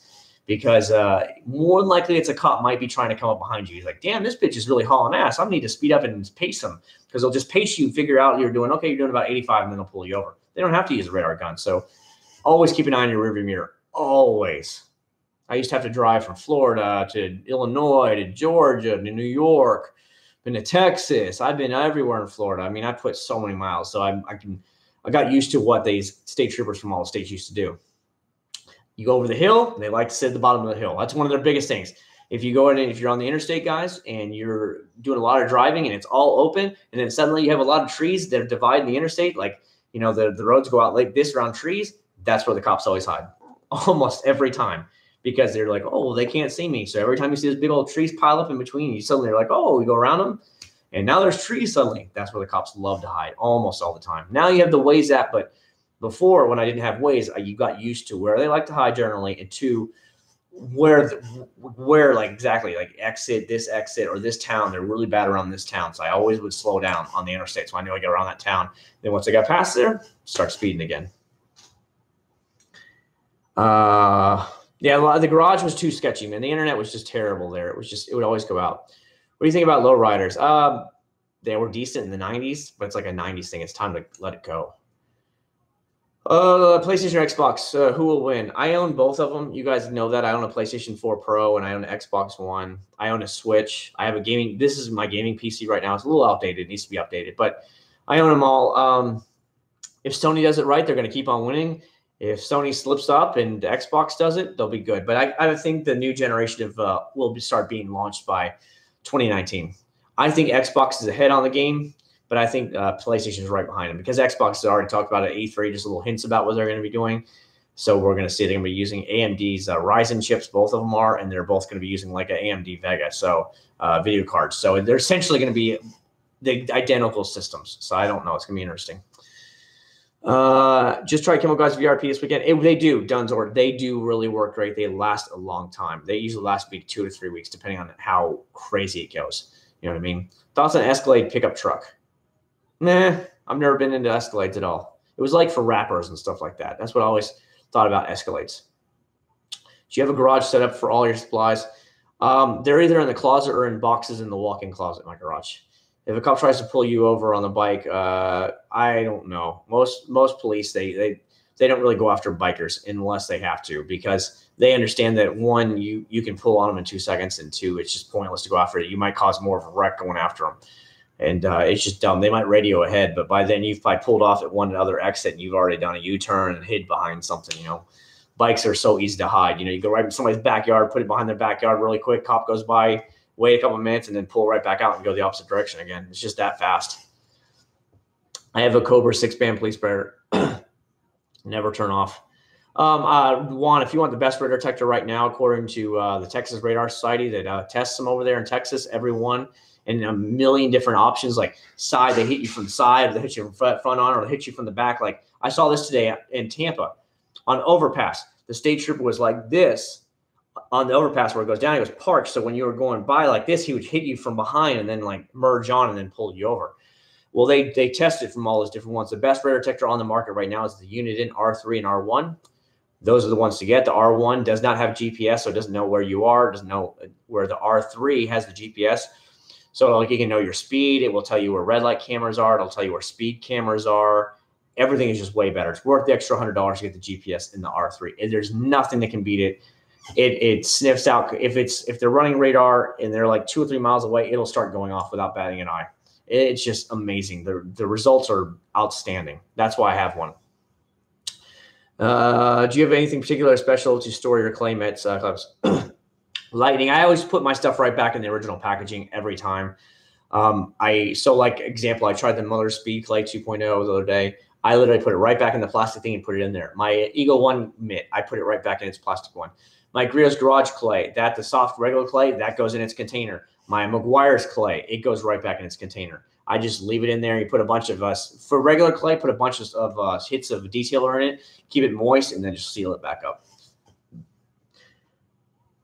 75 to 45. Yeah, if they're running laser, you're going to have a laser jammer, because radar won't tell you anything more than they hit you with laser, and laser's instant. But if your area is running a lot of laser, you're going to need to get a laser jammer.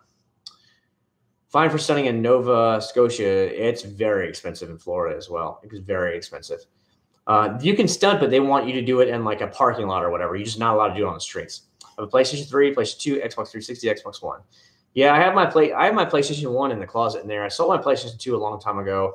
I only flipped a couple of PlayStation 3s when they first came out, and I have the PlayStation. I did get a notice from Sony because I sent my PlayStation 4, the original black one, away because something happened with the HDMI. It would start up and turn on, but it wouldn't show any signal coming to the thing. They said they have a HDMI problem. So I sent that back in. They just sent me the thing that they got, and everything's done. And of course, I have my PlayStation 4 Pro here. I'm losing internet and interest in gaming as I get older. Yeah, it is hard.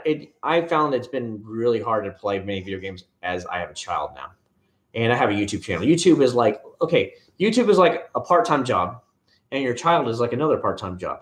Plus, you got to work your main job, so it definitely takes away from all that gaming time.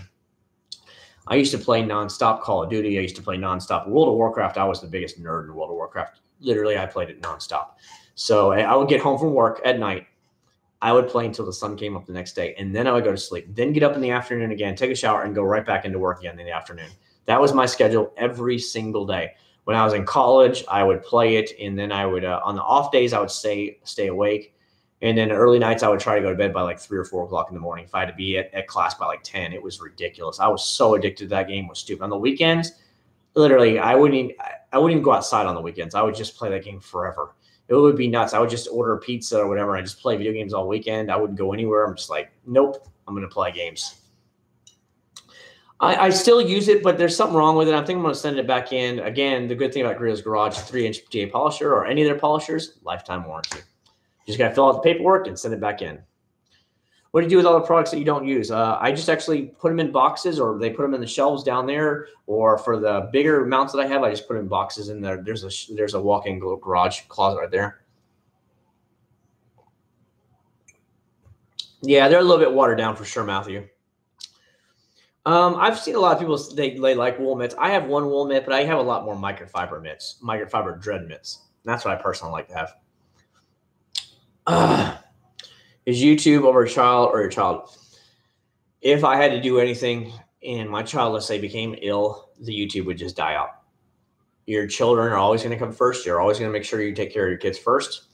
And then you're going to worry about this. Remember, as a hobby, I don't have to be that Larry from whatever ammo. I don't have to be all those other guys that have, 200, 300,000 subscribers that have to keep up this stuff. This is a hobby to me. I'm a hobbyist detailer. So thankfully, I don't have to worry about all this, which is so nice. If I don't want to put out videos, I don't have to. Now, the thing is, if you don't put out a lot of videos, you don't get the views, which doesn't bring in new subscribers, and it doesn't bring any potential ad revenue. So you're screwing yourself by not putting out videos. You know what I mean? My neighbor's son got a 2018 Nissan Versa and says it plans to never renew. Oh, that sucks, man. Never watched it. Yeah, I know Versas are like boring, but geez, you got to take care of your cars. My first car was a Hyundai Excel hatchback, and I learned to drive stick shift on it. And I would still wash that car once a week, even though it was a piece of crap. I was a junior in high school, and I got it, and I got it as a Christmas present for my junior year in high school. And I think it was literally a piece of crap. It literally broke down nonstop, but I still took care of it, and I still washed it because I was so happy to have my own car. Many of today's generation are like, I don't care if I don't drive. And you're like, how the hell are you going to go buy anything? How are you going to pick up a girl? Or if you're gay, how are you going to pick up your boyfriend if you don't have a car? You're going to take city bus? Unless you live in like the big cities, there is no really good city transportation. And that girl or guy is going to think you're a complete loser because you don't have your own car and you're like 22, 23. Now I understand like a New York City or any of those big cities like that, but in an average city, you need a car to get around it and buy stuff. So, I would think somebody's a loser anyways. I'd be like, you don't have a car, you're 20 something years old. You don't even have a license. Like, really, bro? Like I said, I understand like New York City, but not here. You have to have one. We're reading all your stuff. Poo Panda doesn't do the live stream. Yeah, I had to cut it out because it kept on breaking up. It was breaking up too much downstairs. The Wi-Fi was always dropping nonstop, and with the Verizon, it was really terrible quality. One of the next things I want to do is upgrade the video camera here to either a 4K camera or at least a 1080p. This is a 720p camera. It gets the job done. You guys see that it works fine, but it would upgrade the quality. You know what I mean? We're in a different world. I've had this camera for, I don't know, 4 or 5 years. So it's dated. It was cheap. It was like $30-something originally, but a 1080p cameras are like good ones are like $70, and a 4K camera will be like $200. So I don't know what I'm going to go with, but just to upgrade the quality a little bit. But again, it gets the job done. That's all that matters. Yes, they do, Cody. Yes, they do. You are right about that, my brother. You are right. Man, I can't believe it's midnight, guys. It is June 25th, 2018. We're almost done, halfway done through the year. 6 months from today, guys. 6 months will be Christmas. Happy Merry Christmas, early Merry Christmas to you guys. 6 months from today. Think about that. It just felt like Christmas just went by, and yet now we're 6 months from today. It's Christmas. Let that one sink in a little bit, how fast the 2018 year has flown by. That's nuts. You should put time code for when you will start a live stream. Pooh, I don't really know when I'm going to start it, buddy. I'm so hit or miss, and that's the truth. I don't know when I am going to be here. Again, I went to Tampa today. I rode the motorcycle back in the heavy thunderstorm the whole way back. We went out to dinner. I took a shower when I got home, got cleaned up, went to the hibachi dinner. So when we got home, I did 1 or 2 things with my YouTube channel, and then I started a live stream. So I don't know when I'm going to be here. I might be going to a Disney park or Universal park. I might be going to Disney dinner somewhere. So I can't promise you when I'm going to be here. So I don't put those out. You know what I mean? Yeah, 6 months has flown by, dude. I'm 18 and I've been waiting cars since I was 16. Yeah, dude. I got my first car when I was 17. That was a 1988 Hyundai Excel. That was when Hyundais were the most garbage, cheap cars you could possibly get. Now Hyundai is doing really good. You know what I mean? It's huge change in quality. So, it's the way it goes. But I drove that car for 7 or 8 months before I bought my first car with my own money. I bought the Chevy Beretta. It was a 1993 Chevy Beretta when I bought it. And it was also a stick shift. And then I kept that car for, I want to say I kept it for right at 3 years. And then I was living in Clearwater, Florida by the beach. And somebody T-boned me and totaled that car.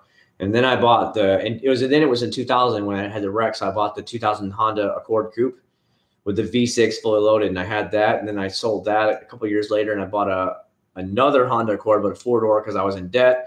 I was in college, and I was like, screw it. I don't need to be having a car payment anymore. So I sold the car with a car payment. I bought an old 1988 Honda Accord 4-door sedan, and I took that for the first 2 years of college. Sold it when it broke down too much, and then I bought 1993 Mercury Cougar for the last couple of years of college. And then once I was done with everything, then I bought the blue Honda Prelude, which you guys all know. And I bought that in 2006. So I've had that car since 2006, which is 12 years I've had that same car. Brunettes for sure, Cody. Brunettes for sure.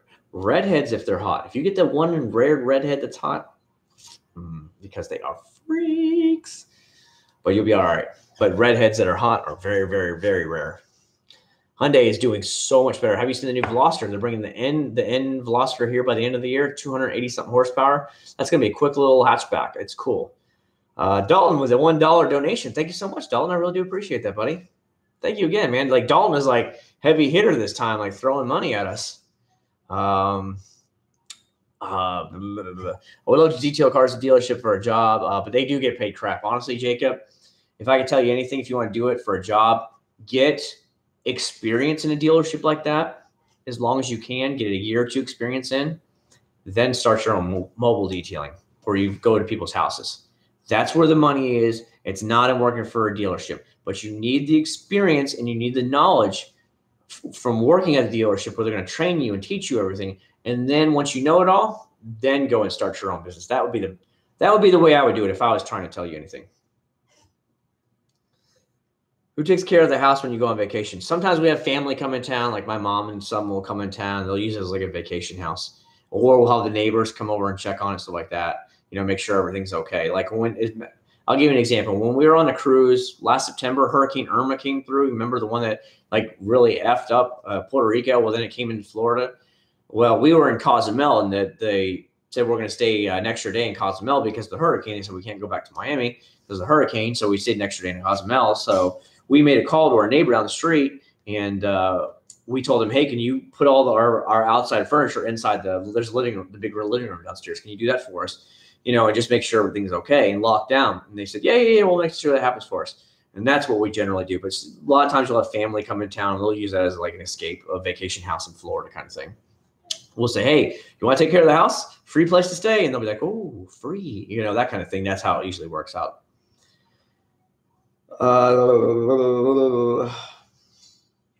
Just own a detailing business. They pay much more. Yep, that's right. 425 I sent you. Dude, I'm going to start taking off my shirt for you, Dalton. You're starting to throw money at me. We're starting to talk. Base, I have a 2L, a 12-inch Silver's in my stock. I have 2 10s in my Prelude. What does everyone think detailers make at what? So we're going to think detailers make at dealers. Probably not that much, Justin. I wouldn't assume more than about 15 to 20 bucks an hour. If you're like the head detailer, I'd be shocked if you made more than $20 an hour in Florida. Very shocked. I'd say even the mechanics here, like the Nissan mechanic, only makes $17 an hour. That's it. That's all they pay him. Now it's piece labor. So if you do a ton of jobs in it, then you get paid more, but that's their hourly wages or something like that. But they get paid per piece or job they do. So if they knock out a ton of jobs, they get more, but there's a set wages for their stuff. That sucks, dude. You have years of experience, only get paid $17 an hour. That's garbage. Especially for that kind of heavy work, when you had to have all the schooling in order to learn how to build the engines. You have to get all your certifications, and no way, dude. It's full detail. It depends what you want. I mean, you can go ceramic coating and pay $1,000, $1,500. That means they'll wash it, they'll use a clay bar on it, then they'll polish it and paint correct it, and then they'll put a ceramic coating on there. You can easily run yourself $1,500, $1,000, $1,500 with ceramic coating detail. I know, Dalton. I know you did. Dalton is like the rich man today, throwing money left and right. Yeah, Pooh sends money to the thing. I know you get to pay PayPal, the dumbass PayPal fees. I understand that. You know, PayPal takes their tiny cut out of everything because, you know, they're a third-party handler. Well, Google does the same thing. So I don't know how much Google takes out of the dollar. You know, I get that at the end of the month is what they do. At the end of the month, whatever you have, then they direct deposit in your account. Last maintenance I had on the car was just the oil changes. All I had was an oil change. I used full synthetic motor oil, MOTUL motor oil, and it was $100. Now I didn't do it at the dealer. That was at a private place that does like exotic, or they build race cars, and they specialize in GTRs, and it was $100 to have the oil change. He told me I'm going to need 2 O2 sensors. He said he's like, they're bad. He's like, that's what's throwing your engine code right now is your O2 sensors. So sometimes you see me hold it. He says the O2 sensors are bad. He's like, you have 2 of them that are bad. He's like, you need to replace that. But he said, honestly, as long as one's working, you're fine. He said, because in order for me to get in there, it's gonna be a pain in the ass. So he's like, you're talking about getting a new exhaust or down pipes or whatever. I already have an exhaust out, but he's like talking about down pipes and cold air. He's like, that'd be the easiest way, because I will install all that for you. And at the same time, since we already have that stuff out, that's when you want to replace the O2 sensors. And I was like, oh, he's like, trust me, it'll save a lot of money on labor, because we're already going to have it apart, putting in that stuff for you. So it's easier just to pop them in then. But he said, we just order from online. We actually use the Nissan OEM O2 sensors on the GTRs, and they ship right to our company. So it'll work perfect. I don't know who makes $800,000 a week at a dealer, seen his stubs for multiple checks. I mean, if you bust your tail, and remember, most of those places, they pay you according to how many jobs you do. Then you can make good money. You know what I mean? Where like my job is paid per hour. So I could do like no work all day long and I still get paid the same amount. That's what's crazy. Do you think ceramic coating is worth it? Yes, for sure, Chris. For sure. And it's not even that expensive. Like, it'll be like $60, $80 for ceramic coating, the actual product if you buy it yourself. But it's the time that they're putting into paint correcting, your polishing, your compounding to get all the swirls and light scratches out, and then do it. That's what costs. It's not the product that costs the money. It's the hours of labor they're putting in to make sure your car's paint is perfect. Is it okay to put glaze before applying ceramic coating? No, you want to actually you want to do it right, Aaron. You want to do it right the first time. No.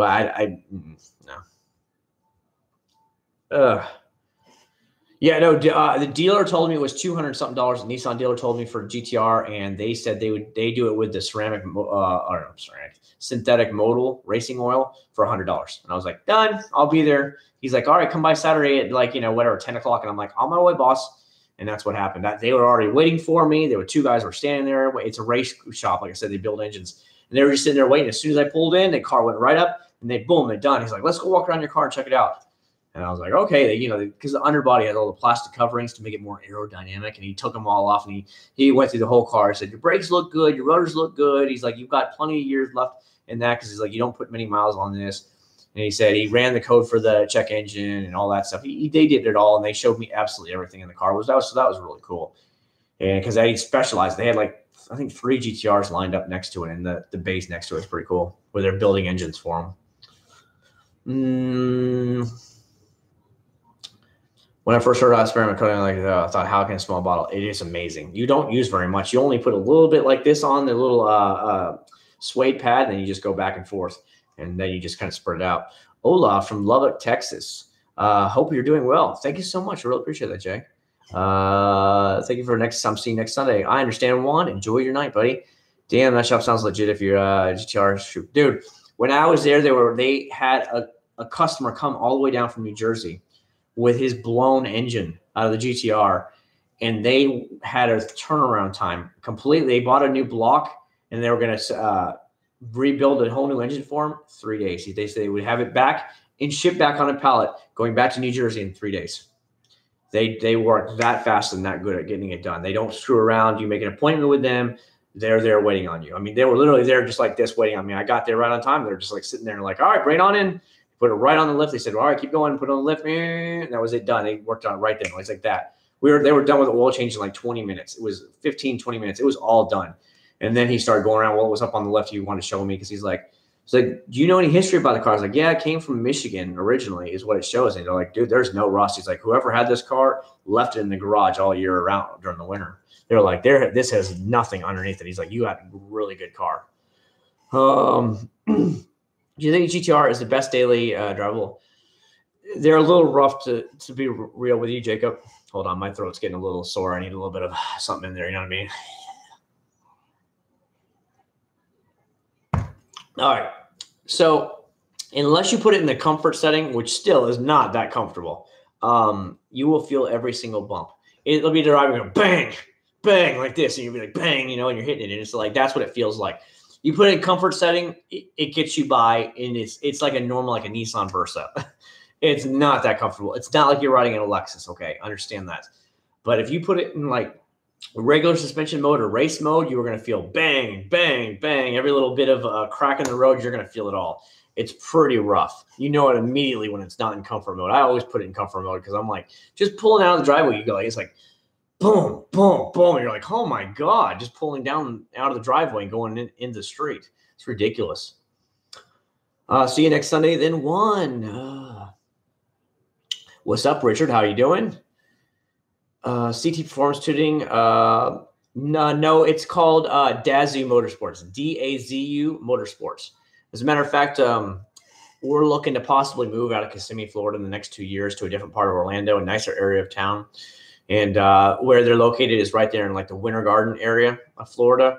And it's really pretty out there. It's actually hilly.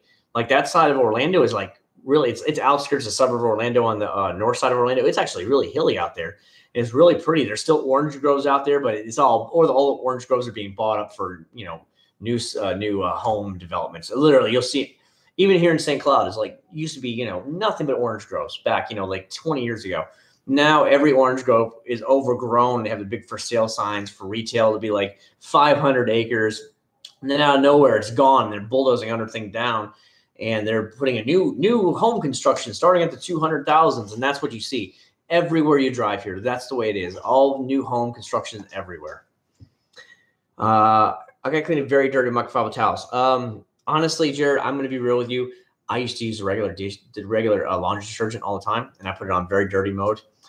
You hot water while it's in the washing machine, and air dry or low heat on the dryer. Okay, that's all you have to do. But I do have microfiber cleaner from Chemical Guys and Mastersons, and they do a damn fine job. Both of them do very good. And I have a video where I reviewed the Chemical Guys one. I just haven't edited it yet, but it's a very solid product. But I'm not lying to you. I did use it. They say it won't last. It won't let your microfibers last as long, but screw it. For $12, I can buy more microfiber towers. I don't care. But I'm going to be real with you. I did use that stuff before, but I can definitely feel a difference when I use a proper microfiber cleaning versus just your regular cleaning. I can feel they're super fluffy again. I can definitely see the difference. Thoughts on the Lexus ISF? I'm not really that much into Lexus cars that much, to tell you the truth. Oh my God, LFA was pretty cool. It's in its own way. The engine sounds amazing, but whatever.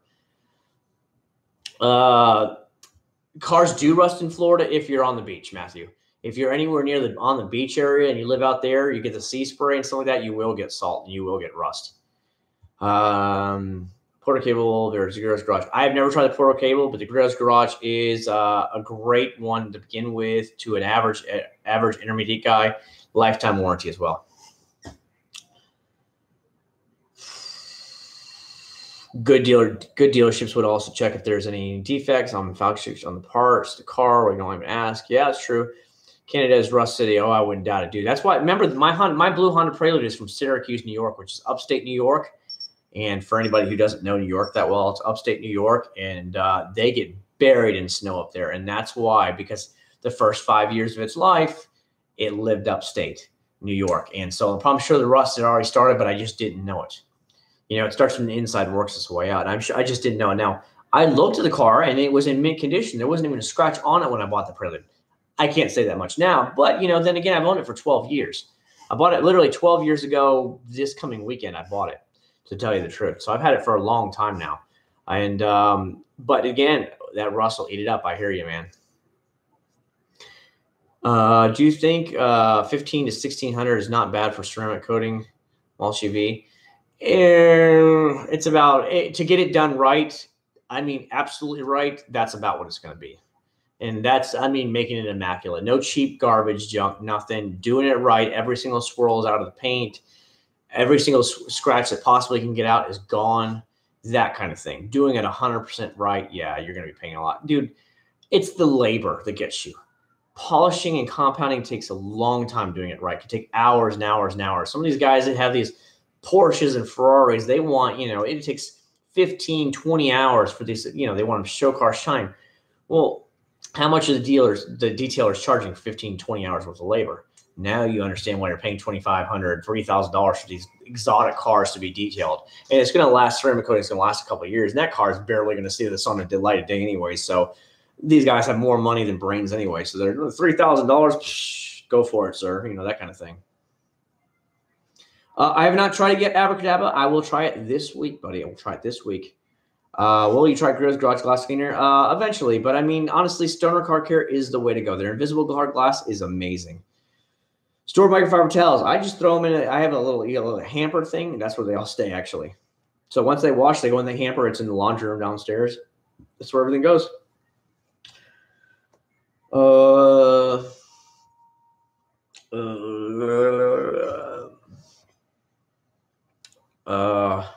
Yeah, for sure. It's only the cars that are like on the beach, Matthew. Because remember, the beach, you're gonna get the sea spray and salt spray coming in once in a while.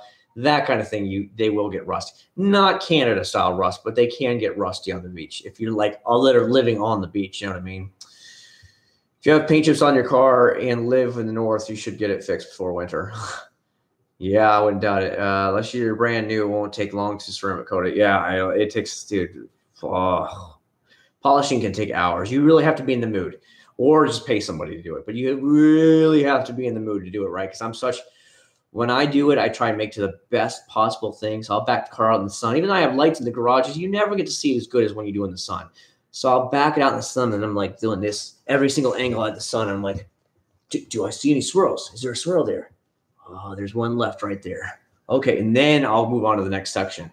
But that's generally how I do it. I'll do a whole panel, and then I'll back it out in the sun if it is sunny that day, and then I'll be just going nuts. I'm like, okay, I've got flashlights and all that stuff, but I really want to see it in the sun, because that's putting it in your car in the sun is the easiest way to see if you have swirls or not. You can hide it at night. You can put anything in there, but you put it out in that sun, instantly know it's got swirls in it.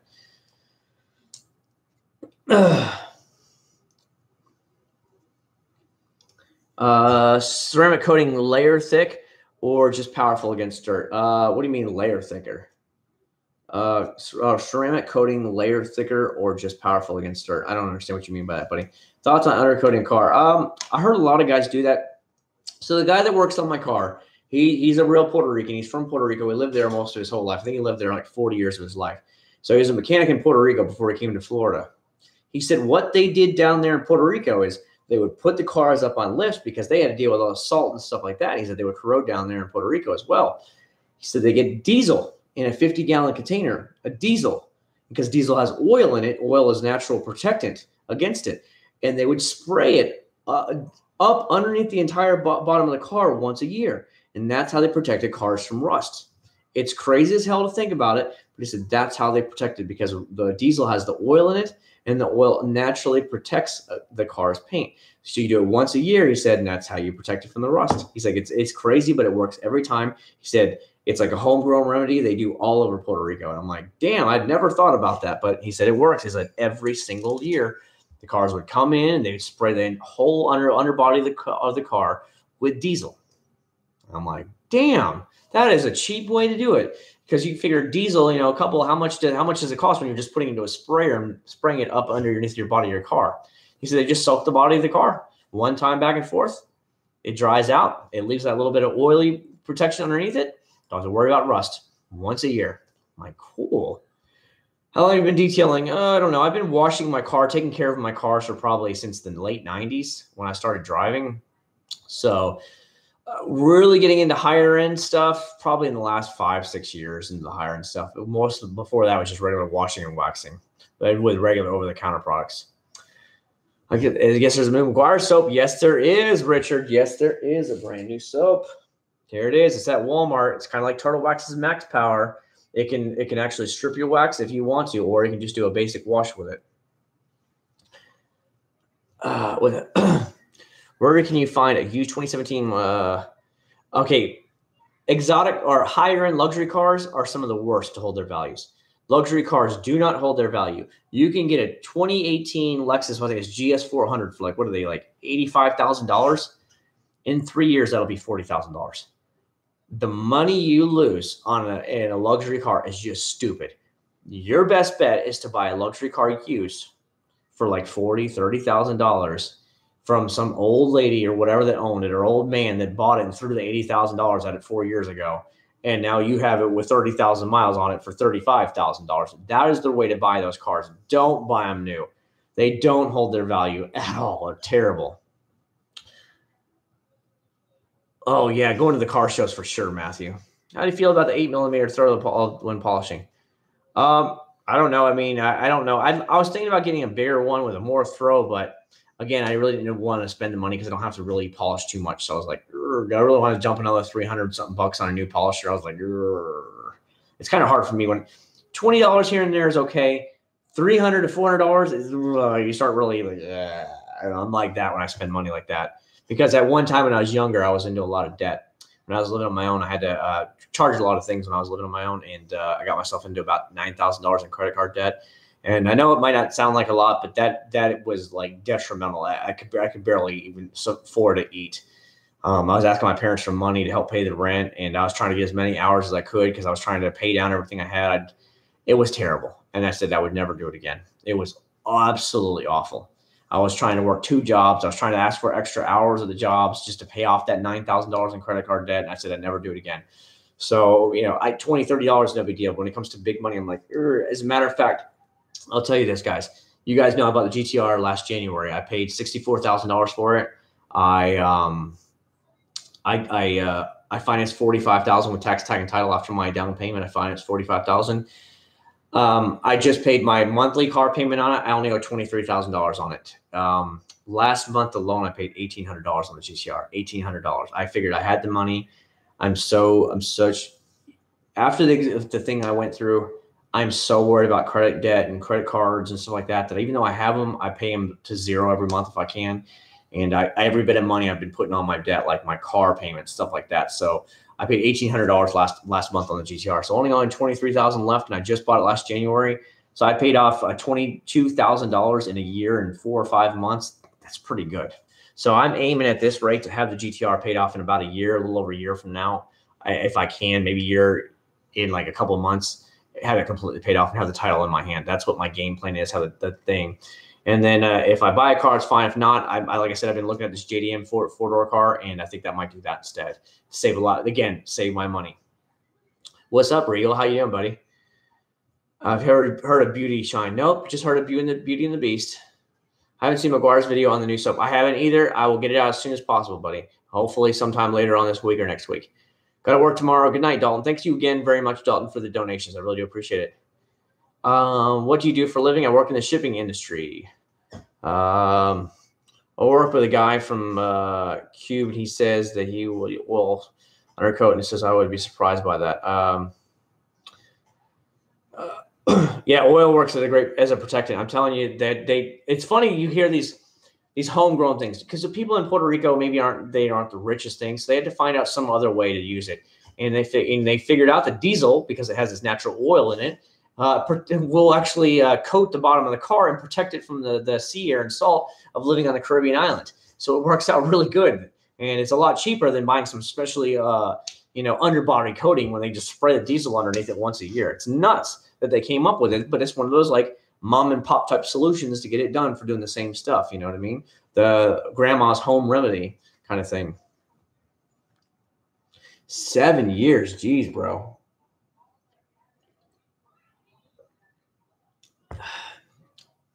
Yeah, what we owe left, my wife has $32,000 left on her student loan, but her damn payments are ridiculous, guys. Med school, her loan was $240,000 for med school, okay? And you wonder why it's expensive to go to the doctors? $240,000. Now, that's not including her rent and food that she had to pay for while she was there. And then you had to do 3 years of residency as a family practice doctor. It's 3 years. If you want to do something like a surgery, it's 7 years. So you're getting paid this gimp-ass paycheck for 7 years before you start making real doctor paychecks.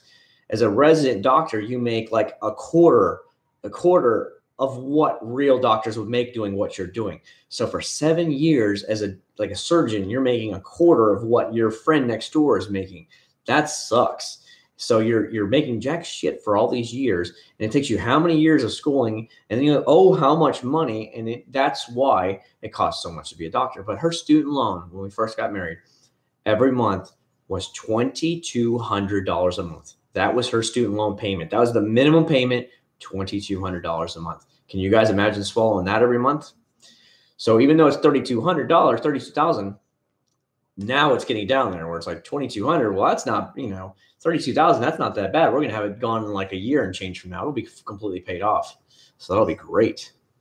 No Regal, I haven't, but I just bought it, buddy. I just bought it, and I'll be able to try it soon. I'll DM you tomorrow. Thanks so much. I'll definitely check it.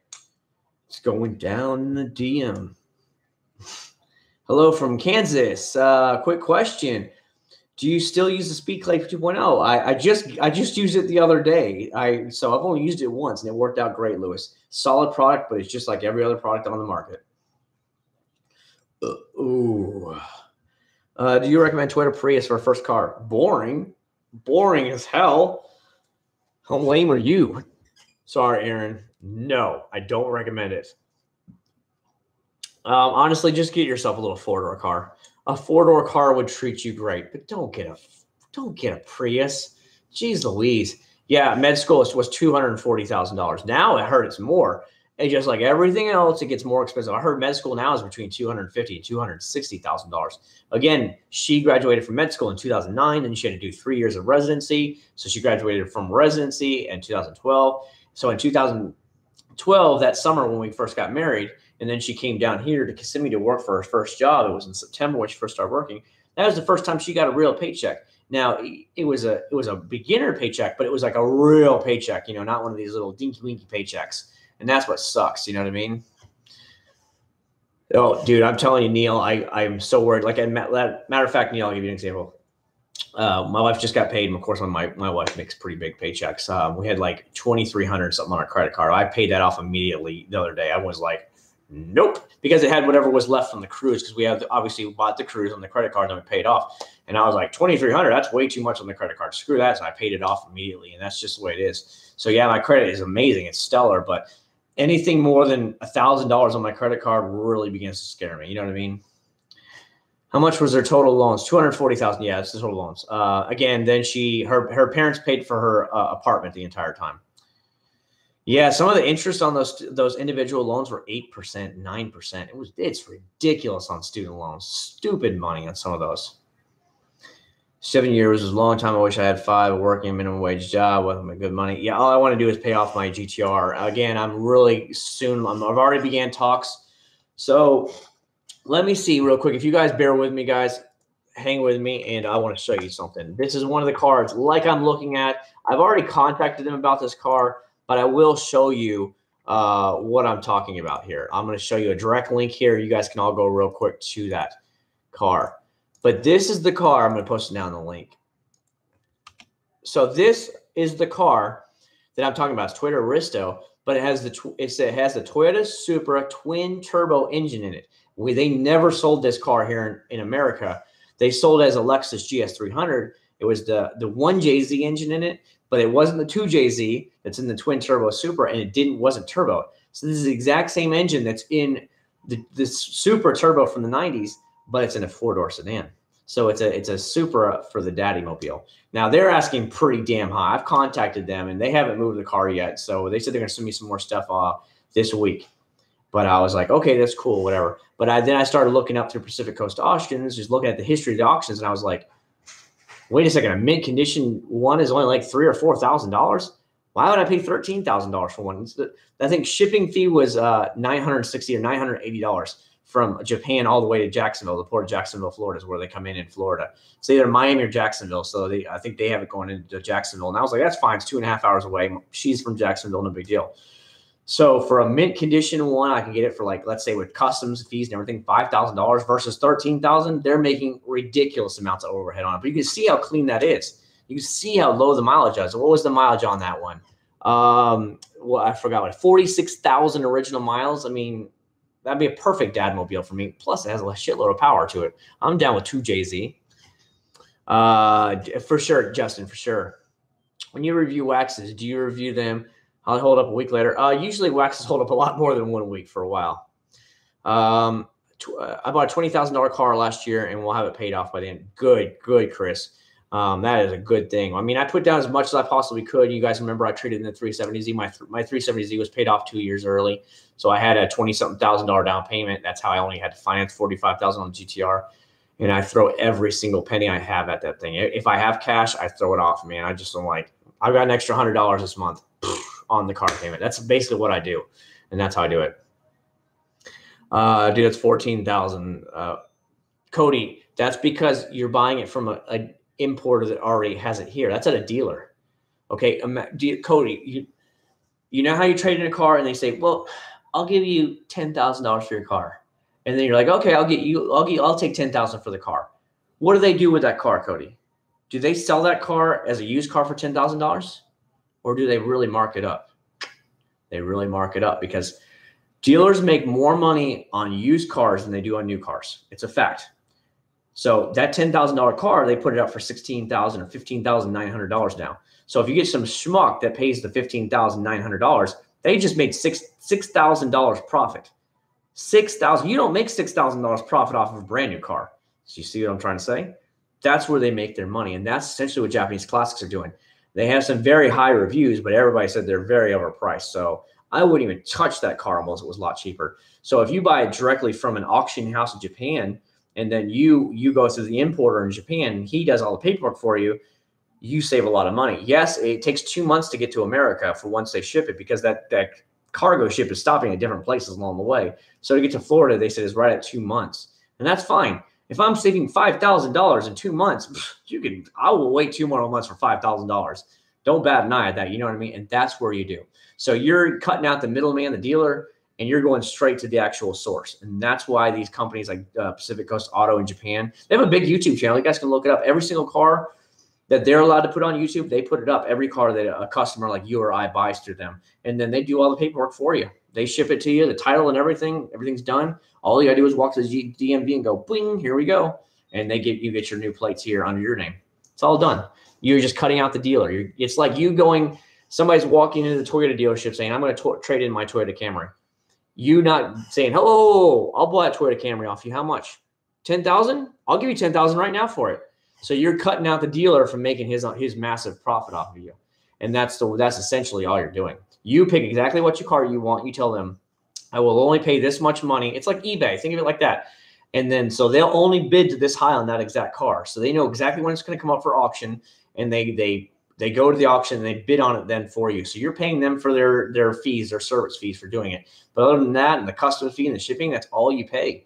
So again, $5,000 versus $13,000. You know, that's what I'm trying to say. But the thing is, it's already landed here. It's already titled in Virginia, is where Japanese classics are based. So it's already titled here. It's already done. All you got to do is go up there, get it, and bring it home. So that's one, they're making it easier for you, and two, it's already here. So you're cutting out, you know, that's why they're doing it.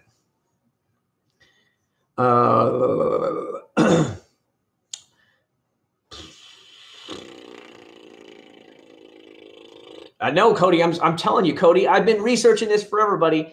You do not understand this. I understand a lot more than you will ever understand. I'm not knocking you, but I was going to buy the R32, so I know exactly how this works. You can go look up exactly how these things work.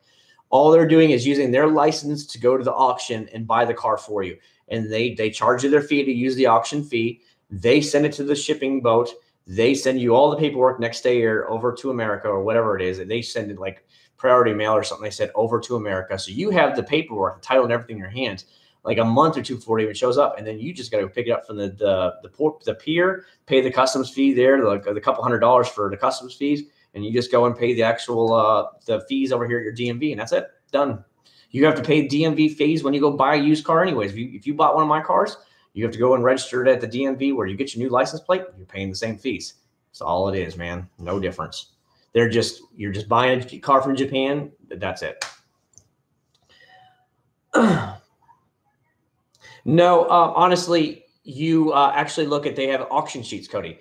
So every car that goes to auction, it has an inspector at the auction site that does all the reviews, and they mark every little thing. I'm talking, there's a scratch on it. They put it on the little picture of the car. There's a scratch on the body here. This has been done. I mean, there's little scratch and marks everywhere. That's what they put on it. And they have all the writing on the side, what it is, if there's anything wrong with it. Then they rate the car from 1 to 5. 5 being absolutely immaculate, so like brand new, so only brand new car is going to get. 4 is a very solid car. 3.5 is your average car. Anything below that's there. And then you they rate the interior, like A, B, C, D, all the way down. And obviously the worse it goes. And so you generally know how good it already is because it's had an inspector. go through it, and so then you go from there. So it's not too bad. Yep, Jacob. Yep, there you go. So you can actually go see the Aristo. I just think they're asking way too high, and I'm worth waiting for the 2 months. I can wait the 2 months. Again, $5,000, let's say pay total versus $13,000. I can wait the 2 months. You know what I mean? And that way I'm spending less money. I get exactly what I want. Even though that car is beautiful, I like the green. Green is my favorite color. And I know it's immaculate, 46,000 original miles. I've seen the pictures of it. It looks great, but I don't want to pay that kind of money for it. So that's the way it goes. Does your credit score go up when you pay a loan off? I know the thing is here's how it is. You have to have some kind of debt in order to make it. So imagine like a pie. You know how they teach you that in school, the pie. Every certain section has to be like, a car loan, which is a certain, it's a set thing for a certain amount of time. Your house is a set type. And then like you have, what do they call it? It's like, I forgot the name of it. Anyways, it's like credit cards. It's the only mix of a smaller part. But you have to have a certain amount of each type of loan in order to really build it up. What are you doing up here? What are you doing? You see those Asian eyes? You see those Asian eyes? Look at that. I'm turning Japanese. Oh, yes, I'm turning Japanese. Oh, yes, I think so. So, yeah, that's the way it works, and so it's pretty good. I'm 3 years old. I find your live stream cool. That's really cool, Pluggy. My friend, Dame Daycare. That's really cool, Pluggy. Good for you. Dude, really, bro? Really, bro? Yeah? What are you doing? What are you doing? What are you doing? What do you want? Oh, you want your car? Here's your car. There you go. Yeah, it would be a lot of fun having the Aristo, but again, I have to take it. But you guys all seen the car that I looked at, so you guys know. But I think they're asking too much, and I don't really want to get into that kind of money right now. But not when I owe that much money. I still owe that much on the GTR. If I didn't own the GTR, it wouldn't bother me as much. I'd still talk them down, but I wouldn't do it. If I didn't own the GTR, if I didn't pay the GTR was paid off, I'd probably look at something like a Civic Type R or something like that, honestly, because a 4-door, 34,000. They're asking, all dealerships are asking a little bit more, but that'd be a fun 4-door car. They'd hold their value really good as well. Because this little dude right here is why I bought the GTR, because I needed a back seat, and now he's getting to the point where you gotta put him in a full car seat now, and it's starting to be a pain in the butt now with a 2-door car. What? That's your car.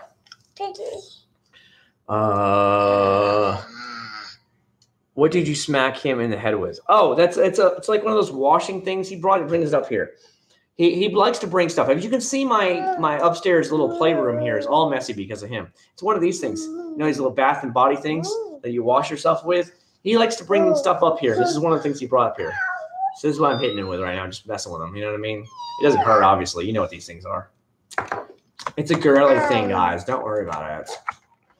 Are you going to teach your son how to drive? I've already let him drive the DTR around everybody. So he sits on my lap like this, and he puts his hands on it, and I have my hands on it, and I let him steer. I'm like, okay, we got to turn left now. And I actually do it just like this. We go around the car in the GTR.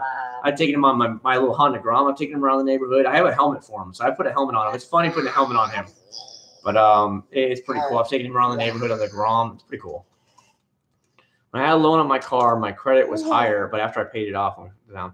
Probably just because of the fact that now you don't owe anything. The banks like to see that you're making payments on time, is what I was told by the bank. They want to see that you're making payments, you're always on time, or you're early, or you're paying extra on it. They want to see that you have history. Once you get rid of you out have any bills and you're not paying any payments, you have no history for them to go by. Special forces. Oh, I don't know where. I guess Alex left. Alex is a German guy here. He was he worked for Blackwater Security. You guys know all the famous Blackwater Security when that was in Iraq. He was one of those guys. So he was special forces over there and did all kinds of stuff. He was in German. He's a German guy. He's in the German military. So it's like special forces. I don't know who Samrak is. Sorry, Justin. Don't know, buddy. There's so many people on YouTube in all different fields you don't even know. Like I see him like different car reviews, and I'm like, who is this person reviewing a car now? I'm like, I've never heard of these people. They have 100,000 subscribers. I'm like, who are these people? What are you doing? What are you doing? What? What? Say hi to your YouTube audience. Say hi to them. Say hi. Don't be rude. Now you're in my way. You're a cock blocker. You're a cock blocker, bro. He is a little cock blocker, let me tell you. If you wanna have fun with your wife or your girl, don't have a kid. Don't have a kid. Captain Cock Blocker right here. He's like, what? Oh, you want to do anything? Nope. Nope. Hey guys, how you all doing? That's him right here. See? And that's how you don't have any more kids right there.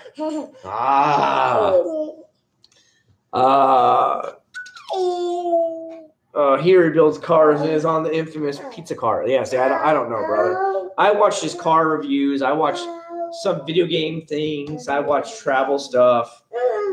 Generally about it, honestly. I don't watch too much. I unsubscribe from so many channels. Like, if I'm not watching their videos after a while, I just unsubscribe from them because I don't want that spam in my subscription box popping up. So if I don't like, I'll give you an example. You guys have ever heard of Redline Reviews? He's some Asian guy that reviews cars. I liked a few of his reviews, but then he kept popping up views, and I'm like, I don't really care. He wasn't as good as some of the other car reviewers. So I stopped watching him, and I just finally unsubscribed. And I'm like, there's nothing wrong with him. He just doesn't do it for me. And why should I have some of my sub box full? So I guess there's just so much out there. It's just flooding the market anymore. Like, how many car reviewers can you have? They're a dime a dozen anymore. Yeah, that you don't have that. That's not for you. No. No. He wants a Halls. No. See? Hear him crying? Why are you rubbing your eyes for? Are you tired? This is what I do. Yeah, there's just so many car reviewers. Back when a lot of these guys started, they were one of maybe only 5 or 10. Now it's like every Joe and their brother wants to have a car review. They're starting to do now with these the car detailing things. You're like, who are these people? And, they might have a couple of videos and that's it. Again, it gets back to I've had a couple of people that used to watch my videos all the time. And they started their own channels. They stopped watching me, stopped talking to me. And then a year later, they just quit their YouTube channel. And I'm like, you can't think of it like that. But it's just like everybody wants to get in on the thing. And it's like, it's hard nowadays. It really is hard. It honestly is. Unless you have some super really catchy video or something like that gets your name out there and gets you some good views on it. It's really hard to get noticed on YouTube. It's just stupid anymore. They've changed the algorithm so much that it's hard for people to find your channel if you're not 1 million subscribers. Everything on the suggested, there's people with 1 million, 2 million, 400, 500,000 subscribers. It's like, what about all the small channels? I want to see new content, not these big boys. And they all complain about it. It's just so hard to get noticed anymore. Do you watch Auto Vlog? I watch Auto Guide that's based out of Canada. I watch Edmunds. I watch Kelly Blue Book. I like Motor Trend. I like Motor Week. Oh, what else have I seen? Cars.com. There's a bunch of them. Again, a lot of the basic ones that you all would know. Any suggestions on pressure washers? Honestly, when I was shopping pressure washers, I looked around online and I saw what had the best reviews. When I went to reviews, I saw the Generac pressure washers, all Generac products, even their generators. Literally, they all had straight 5-star reviews. And I was like, oh my God, they had literally all 5-star reviews. They had hundreds of 5-star reviews. And I was like, that's what I'm going with. And they had free shipping from Home Depot. I was like, done. $280 free shipping, done. That's what I did. Where can you find the soap? You can find it at Walmart. It just showed up this week at my Walmart. So you know how you have the aisle with all your soaps and car cleaning stuff on it? Well, it was out there and, in between the aisles in the main walkway. That's where this was at, in one of those little places in that detailing section where it had a couple other Meguiar stuff on it. And that's where it was, like $6.96. Again, it's about the same price as Meguiar Gold Class. I'm going to tell you, Meguiar's Gold Class is probably going to spank this like nonstop. But I don't think this is what's meant to compete with Meguiar's. This is meant to be more of a heavy duty cleaning soap, as well as a way to strip your wax and sealant soap. It's not meant to be your like weekly soap. Okay, that's what I'm starting to think this is actually made for. I try and have fun. Jacob, it gets back to if you're not having fun at YouTube and you're not enjoying what you're doing, then you're probably not going to be very successful and you're not going to do that well and you're going to hate it. It's just like your job. If you hate your job, you're not going to be doing very much of it. You're gonna hate being there. Or if you enjoy it, it's gonna make things a lot easier every day. You know what I mean? So it's just the way it's gonna go. And I enjoy this. I enjoy it as a hobby. I'm at 20 something thousand subscribers. I'm super happy. I'm doing fine. You know what I mean? And that's just the way it is. Can't wait to try it out. When will you throw this on the foam cannon? Probably next Friday. Let's do next Friday because I really want to get this video out. Maybe I'll wash it this week and try and get the video out by Saturday. I think Saturday would be a good video. But I already have a very fun Foam Friday video coming out for you on Friday. You guys are going to love it. You guys are probably going to be like, what? You did what? So you're going to see a lot of fun stuff on Friday. So make sure you look out for that. I won't tell you what I actually used in it, but you're going to be like, you did what? You put what in the foam cannon? You're going to like it. But it worked, so I like that. So it should be pretty fun. So I think maybe I'll try and get this because like a lot of people are saying, it's such brand new. Like nobody really has any idea about it yet. So I think I'm going to go ahead and get the sucker out probably really soon here, probably on Saturday. I'll do this for a Saturday video if I can. So we'll see. My throat is killing me, guys. It's been a long day. If you have any more questions, just please let me know in the comments below. I can't believe we have 53 thumbs up. Thank you so much, guys. I really do appreciate it. You guys must be sharing the heck out of my videos. The channel is growing at a good clip every single day. My views are really going up there. My subscribers are jumping up. I don't know what's going on lately. Somebody must like me and be pushing me in the subscription box, or you guys are just sharing my videos or talking to your friends about it. I have a lot of coworkers that have found me on YouTube. They're like, I heard you have a YouTube channel. And I'm like, yes, I do. And so that's pretty fun that random people are finding me from work. And I don't even tell them that I have a YouTube channel. They're either finding me or it's word of mouth from somebody else and the rumor spread. And they're like, I heard you got a YouTube channel. It's the same way what happened with GTR. Most of the people at work thought it was one of the general managers that owned the GTRs. And it was not me that works in the building. They all thought it was one of the big managers that had, and then rumor spread. They're like, are you the one with the GTR out there? And I'm like, yeah, that's me. And they're like, dude, how did you afford it? I'm like, I traded in my last car and I bought it used. You know, I was like, you can do it too, but you're going to have to have a fat down payment. Don Dish Soap was funny in the phone. Dude, that video is doing pretty good, Matthew, for just like, it's only been, what, 2 weeks up? It's doing pretty good view-wise. The best video I've uploaded this year, obviously, you guys know, is the cheap foam cannon versus Camel Guys Torque foam cannon. Nothing is done as good as that. That thing has 100 and something thousand, like 105,000 views on it already. Again, those are the videos that get your name out there, that bring in the subscribers. Those are the ones you want. If you get a couple of those a year, your channel's off to the races. You know what I mean? You've got to have that catchy video that catches everybody's attention, brings in new viewers, and then brings in new subscribers because they're like, damn, I want to see more of this guy or a girl, whatever it is. You know what I mean? That's what you got to have.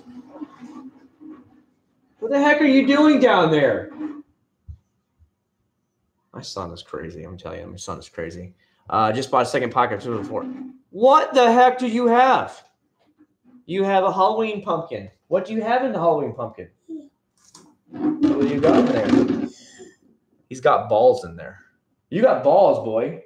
You got balls. He's happy he's got balls. See that?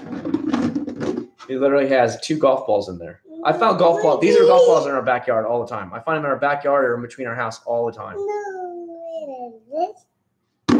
Okay. Now what are you going to do? Yay. Yeah. Dad would be that cool dad. I want to be that dude dad that comes up with the cool cars into the school to pick him up. I'll be the good dad. I'll be going on like, you know, the ones when you're a kid, you had to have the chaperone or whatever. I'll be the one that'll be like, I guess I'll chaperone. And they'll be like, well, he lets me do it. I'll be like, yeah, whatever. Sorry. You know, because I want my son, or if I have any more kids, to be much more independent where they're not scared to do everything. So many parents nowadays are so scared to let their kids do anything. Oh, don't do this. Don't do that. I won't do that, kid. If it's really dangerous, I'll understand. But, I mean, they've got to explore. They've got to find out for themselves what's okay and what's not. You know, I won't let them get into danger, but you get the idea. I want them to have fun and grow up to be a man and not just be like, oh, my God. Have you guys seen the commercial? I think it was it Progressive or State Farm or something like that, where the kid's like, is this a wrench? I don't know how to, is this a thing? And he can't even change the tire, so they have to call out somebody to change the tire. I'm like, really? What kind of guy is that? But that's today's 21st century kids coming up. They can't do anything for themselves. They're just, I can't do it. I don't know how to do basic stuff. I'm an idiot. That's what are you doing now? He's walking around in my shoes. Literally, he's walking around in my shoes. Just bought 2-pack. That's a good deal. Honestly, Gustavo, look for Amazon. See, he's walking around my shoes. See? Gotta go anyway, stream. Thanks so much, Jacob, for stopping by. I really do appreciate it. Yeah, we should. I'm just watching my son now. Yeah. I think those shoes are a little bit too big for you, buddy. They are. You didn't know that? You couldn't tell they were too big for you? They're a little too big for you. Anyways, guys, if you all have any more questions, please feel free to ask. My throat is like killing me, and I've had a long day. What the hell do I got on my throat? Anyways, it's been a long day. Like I said, I rode all the way back from Wesley Chapel, so about 80 miles in the thunderstorms the whole way back. It was terrible. I mean, I got it done. I just plowed through it, and I didn't get scared, but I'm been talking now. I've had a long day, and I'm exhausted, so my throat's killing me. I'm going to go ahead and call it a bed. But for tomorrow, you're going to see Griot's Garage new Brilliant Shine car soap. Wednesday, I think, is going to be the Eagle One tire swipes. Saturday, I'm going to do my best to have this out for Saturday, okay? I will do my best to have this out for Saturday for you guys. That way you can get a good review. And then Friday is going to be a really fun foam cannon Friday. So, guys, thanks so much for being a part of my channel. I really do appreciate it. Keep spreading the word. We're going to get this sucker to 25,000 soon, and I will do a badass giveaway. I'll do like another $100 giveaway. Let's put it that way. Where I'll give you like a $100 gift certificate to Auto Geek and let you guys go nuts with it and buy whatever the heck you guys want to buy. So anyways, y'all, thanks so much for being a part of my channel, and I'll see you guys at the very next live stream. Take care, and I'll see y'all then. Bye-bye.